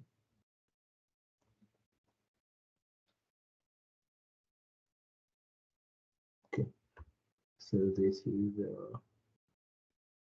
style text range 60, 50. So this can also be 60 and this 50. Yeah, so this is IAM, this is GuardDuty, Inspector. We can use Inspector for the EC2 instances. So they should be 60, and they should be 50.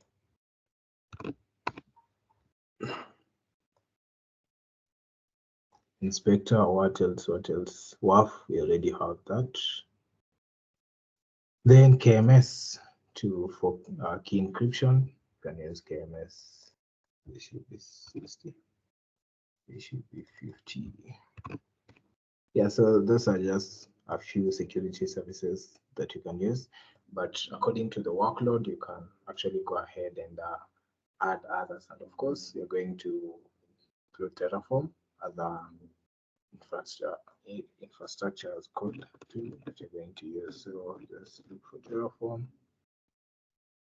Okay, I don't think if there is that icon there, but basically that is some of the security services that you can use, and also probably CloudTrail and CloudWatch for monitoring. So CloudWatch.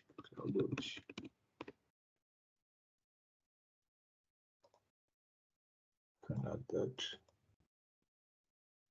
This is 60 and this should be 50. Then CloudTrail.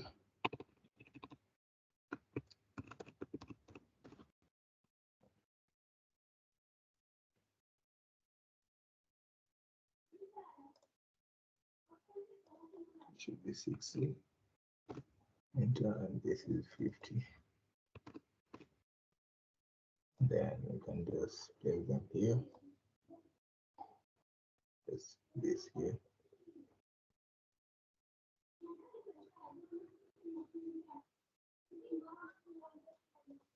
Yeah, so those are a few services that we can use for our workload, but it will all depend on the workload that you're going to provision.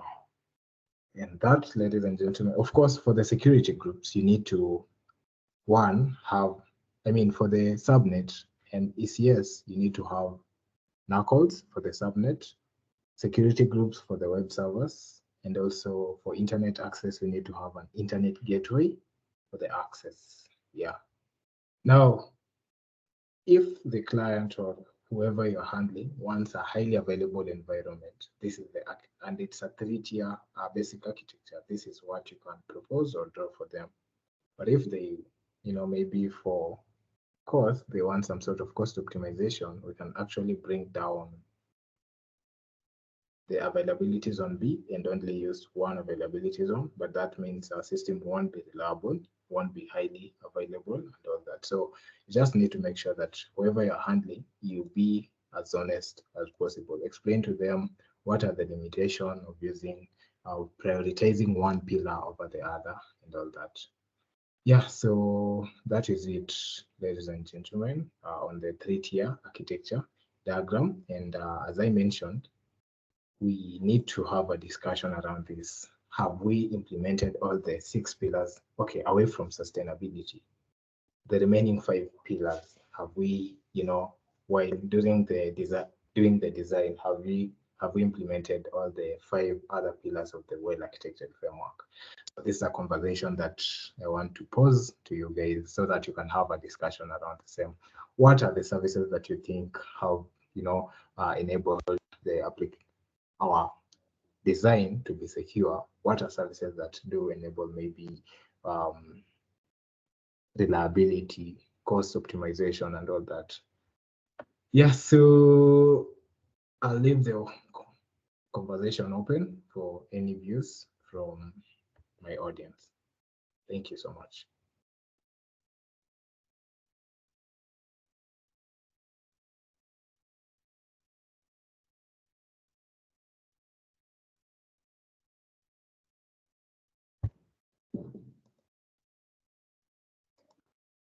Hey guys, you're so quiet.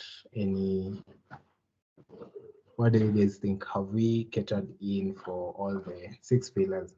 Okay, the 5 pillars of the well-architected framework from the architecture diagram that you have just drawn? And what are some of the services that you think we've used? So anyone?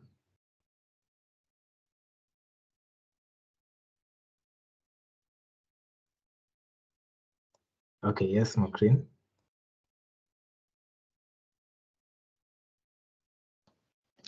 First of all, that was really great work, Juma.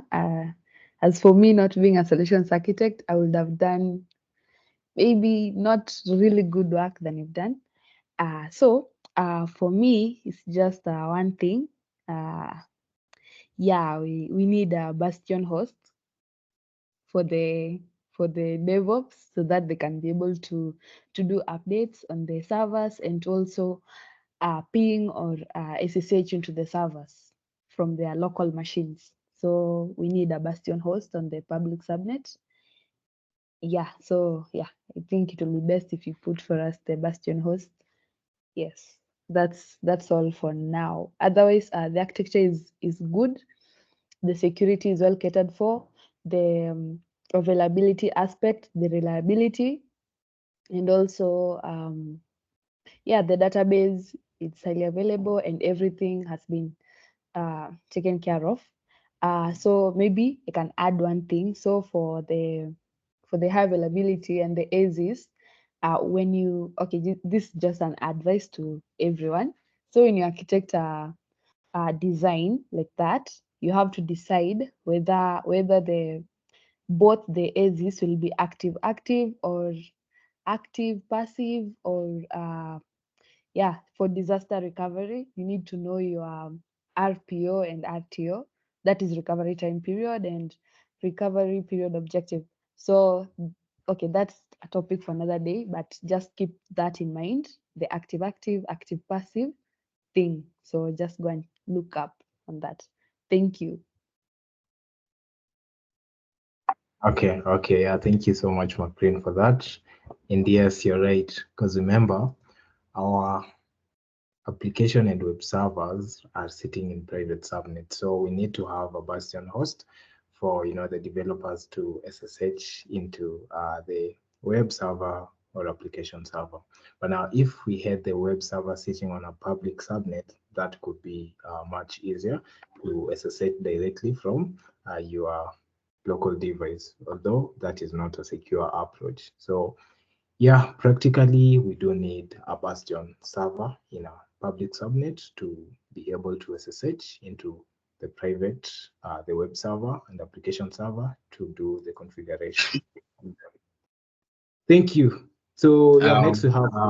I have a comment. Yes, Dominic. So around the Bastion, so I know it's necessary, but it's not secure. It's not really recommended. What is really recommended, not even having that web server on a public subnet. The best way to go with it is just having like a site-to-site to your on-premise environment, and then from there someone can access from LAN, or if it's a partner, you can just give him access, like a remote access VPN to your environment, and then once he connects to the on-premise environment, you'll still have access to the cloud backend. Amazing. Yeah, Domi has touched on one key secure service that you need to enable, especially if you have on-prem environment or you want people to securely access your environment from your office or location. You have to do a site-to-site VPN connection, which is quite secure compared to the Bastion host. But at the same time, it all depends on what the client or the end user wants to do, and also what is their budget. Because the more we add on services, the higher the cost and the more the complexity. So it's just around having a conversation with the customer and being able, you as a solutions architect, you need to advise the customer on the right approach to use, and also bearing in mind all the pillars of the well-architected framework, so that later on when there's an incident, the customer won't look back and say that you did advise them wrongly. Okay, so yeah, Domi, that is right. We can have a site-to-site VPN connection from the customer's environment to AWS cloud for secure access of their workload. Yeah, thank you. So, okay. What you can do is, yeah, let's move on to Daniel. Then maybe if you have any additional feedback, we can have a discussion around the site-to-site VPN that Domi did mention. Yes, Daniel. Okay. Thank you very much. I think I just wanted to make a little contribution on the aspect of well architected. But before I do, I just wanted to say, first and foremost, thank you so much. I'm very enlightened in how you do the architecture and to see how to put it together. I think I really enjoy the fact that you did a multi-AZ deployment for that reliability. And I think now, I mean, altogether for me, I'm a learner. I must throw a plug in. Janet is my mentor and my trainer. So I just learned a concept this week about well architected. So I wanted to maybe share something that I learned. For us, like once you've already done this architecture, one thing that we could use to help us check for those trade-offs between the different points is we could use a tool called the Well Architected tool by AWS. So AWS actually have a tool. They have a tool that we could take, and it's a tool that generates around 56 questions or around 50 plus questions, around 56 questions about, and we get to structure based upon the customer requirements or based upon our needs, and then structure to sort of drill down to find out whether it meets the best practices in every stage. Like for example, the question that we are raising up at the beginning of our 3-tier architecture, whether we are going to use a private subnet or a public subnet, whether we want to go for security first or we want to go for cost optimization by reducing the number of NAT gateways and so on and so forth, that could be brought into that well-architected tool so that you could develop those considerations based upon your needs and your requirements. I think that's the contribution I would have wanted to make. But beyond that, I think for us, as in for me, just to see the process, to see how you're developing it from a solution perspective is very refreshing, very, very good. And I think, there's another tool I need to suggest. I think for us, maybe at the end, we also need to use the calculator. There's an AWS calculator where we can sit down and then say, for the overall cost, can we run through these different items and put them into a calculator and find out this will be the ultimate cost for the customer. And then based upon that, then we can look at cost optimization. What can we reduce? What can we increase? What can we redesign so that we can meet the customer's requirement? I think that's the only contribution I'll make. And thank you so much I'm learning the other side of doing the actual drawing and architecting. So thank you so much, James Juma. Thank you. Amazing stuff. Thank you so much, Daniel, for that. And you mentioned one key service that you as a solutions architect need to be familiar with, and that is the price calculator. So after drawing the architecture diagram, you need to go ahead and do a cost estimation and share the same with the client or customer and have a discussion around that. What do they want to reduce for cost optimization and all that. So yeah, that is very key and critical, having a cost estimation for your workload. So thank you so much, Daniel, for your contribution. Really, really much appreciated. We can have next is Emory, then Peter Waweru. Hi, James. Hi. Really good work today. I'm really loving the architecture. I can see it's really good. I had a similar idea, but I think I missed on the private subnet side of things, so I went for the public subnet, but I think your way is much better. I had a question on maybe a general sense of things in the DevOps workflow. So how would that play into the architecture exactly? Because since you're designing a system that probably will have changes, how would you work into that? Because you'll be changing different components, and then you'll need to deploy them, whether you are thinking of blue-green deployment or whether it's a canary side. So you'll be having different users like that. So how exactly would you change the architecture to fit into that aspect? So there's something going around about microservices. So how does someone design microservices into an architecture like this? And is it a feasible consideration when you look into the costs, maintenance, and how it would affect the whole architecture and changing it? That's my take. Amazing, amazing. I love your questions actually. So for the first part, I believe you're talking of CI/CD. So what we need to do is on the architecture diagram, because right now, of course, it's just a simple 3-tier, and the developers can use maybe a Bastion host to do the changes. But if, of course, there's that continuous integration and delivery, we can key in CI/CD services. For AWS, we have code build, code deploy, and the code pipeline, and also the ECR that you can store images. So yeah, that's something that we can, add on the architecture when there's need. But for today's session, we just wanted to keep it very, very standard and simple, so that But that's something that, of course, during in production, the client will require such, and you can just add in the CI/CD services in the architecture diagram. Then for the microservices, we do have, of course, ECS, and I believe Kubernetes. But now of course, for the ECS, I believe in the server that ECS do use, it's by default, it's Fargate, if I'm not wrong. Yeah, so we'll have to, because remember right now we are using more of infrastructure as a service, the like of the EC2 and all that. But now if it's a containerized application, we'll have to have a different architecture of it, whereby we're going to use ECS, be it Fargate or Kubernetes, and use the same EC2 instances and all that. But yeah, that is a different architecture from the one that we've designed today. And also in terms of cost, Fargate is where it's relatively cheaper compared to using EC2 instances.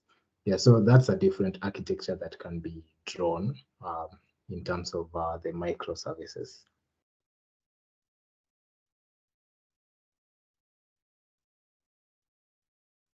Yeah, is that okay? Emori, have I answered your question? Yeah, it's very okay. Thank you. Okay, thank you so much for those great questions. Yes, Franco Juma, we see you, man. Thank you so much for turning on your camera. Next, we have Peter Waweru. Hi, Peter. Hi, James. Thank you so much for the nice presentation and the walkthrough on the architecture. My question is on the security aspect of the architecture, and more specifically around the point of the Bastion host. Now, my question is, can we use the systems manager as a viable alternative to the Bastion host? Thank you.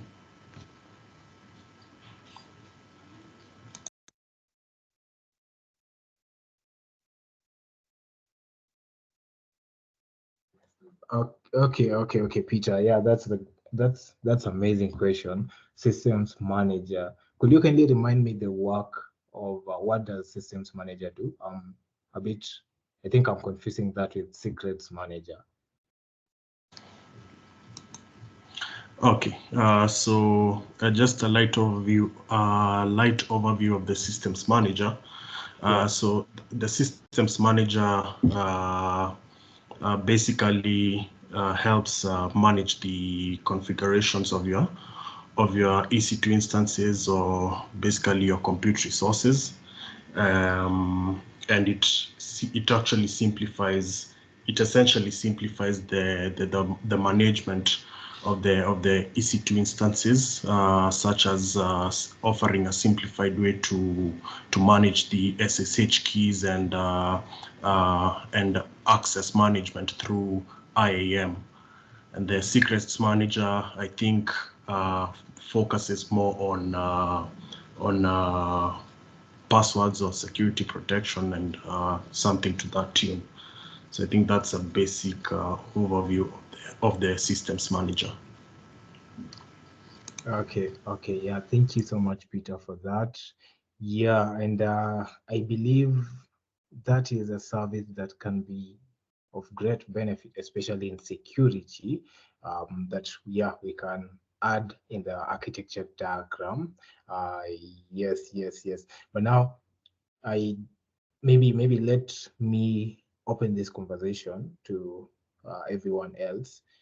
how, okay, because remember the Bastion host, it's more of enabling SSH, like we want to SSH into the web server, given that the web server is sitting in a private subnet.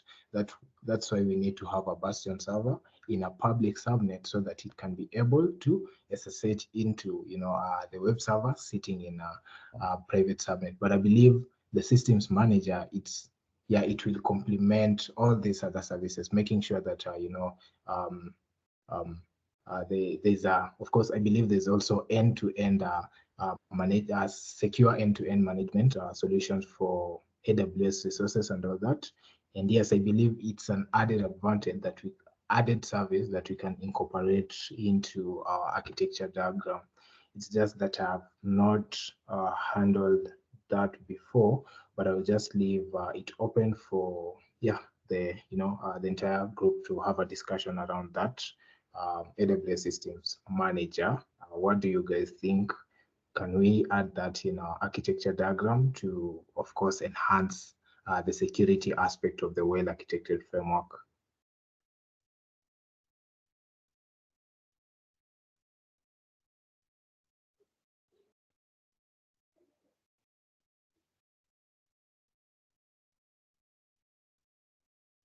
Okay. Let me. I see there's Daniel. We can hear from Daniel, and Daniel, then Collins, Juma. Okay. Let me just make a small contribution, but caveat: I'm a beginner, I'm a learner. And I only have a little bit of confidence to chip on this point because I covered it the day before yesterday. So it's a very fresh point in my mind. So the impression I probably want to leave you with is that the system manager, inside the system manager, there's a feature called a session manager. So the session manager can help you connect to your EC2s or your compute instances, and that is to help you ease the burden, to stop you from using the Bastion to SSH or from using other ways to connect in. So that feature service may not be needed to be added to the architecture diagram because it is already implied when we already use the AWS cloud. So the moment you already put the AWS as a cloud, you're already implying that you're going to have a system manager because that is the underlying infrastructure anyway. So the system manager is actually something intrinsic to AWS. Whenever you use AWS, it is part of the deployment that you're going to be using. But then when you go in it, then there is that feature of the session manager. But then that's not the only thing that they use to patch and to update. There are different features within the system manager that can help us do config management, updating, and so on and so forth. But my little impression, and I hope others can come and really correct it if I'm not giving the right impression, is it is that feature is there to help us, and it is already intrinsically within the AWS framework. Whenever we deploy it on AWS, it means that we can access a system manager for that because it's part of the system. It's part of the actual delivery, I think. But maybe let's others come in and really help me clarify because I'm just a beginner on that one. So sorry, so that means you don't have to draw it on the architecture. It's already implied, but it means that if you have that need, you can use it. Yeah. Okay. Thank you so much, Daniel, for that contribution. Yes. Any other views? Oh yeah, I wanted to add on the same. I think just to back up onto, I think it was Peter who mentioned about systems manager, and then Daniel has also pointed out. Yeah, actually, at first when that question was asked, I thought of that systems manager, session manager, so that you can have a secure way of accessing your EC2 instances, as opposed to creating your key pairs, which sometimes you might lose them, and it becomes quite more hard for you to find them again once you lose your key pairs. So systems manager, which is integrated within your EC2 console, can become much more easier. So you only need to attach, I think, to give it permission. Remember, by design, not all AWS resources or services communicate with each other. So you need to kind of do some permissions so that now it can talk to EC2. And that means you create an IAM role that will now enable EC2 to access systems manager sessions manager, so that now you can manage, like if you want to install your Docker, you can just do it directly within your EC2 console, as opposed to having it in your local machine or using any other tool. And then the other aspect was someone mentioned about site-to-site VPN connection, which is of course okay, but remember that means that it might go to cost implication when you're making that connection of site to site. And also remember, site to site VPN connection will traverse to the public network. That also raises some security aspect or other issues, but you can still of course do this. We have a way to secure that connection, though there is of course ISP issues around security, and that means also latency issues in terms of your access to your to the instances. Yeah. So the easiest way I think to go, based on what has already been discussed, is Systems Manager, which is much more easier to. It's already configured, just as Daniel or Dominic or Daniel has mentioned. Yeah. So I'll go for. Yeah. Sure. Yeah. Amazing stuff. Yeah. Thank you, Collins. Thank Daniel for that. Peter too for that great contribution around that. And maybe just to add on is yes. Now I actually understand the service better, and I believe, because remember, if it's connecting to the servers, it means you're already on AWS, right? You're already on AWS. You log into the management console and you can SSH using the, the service. Now, what if you want to SSH from your local computer, like without logging into AWS? I believe that is where now the Bastion server will be of great importance, because if you are on Linux, Ubuntu, a laptop, you can, through the use of SSH keys, the access key and secret access key, or the key pairs, you can be able to SSH into your servers, even if you're not directly logged into the management console part of it. But yeah, that is great. Thank you so much, guys, for your contribution at that point. Yeah. So at this point, I love to take it back to Samson Manjala to address any key questions and also, take over the session. But thank you so much for being a great and amazing audience, engaging and proactive. Thank you. All right. Thank you, Juma, for that wonderful presentation, and thank you, Janet and Charity as well, for also giving us smoothly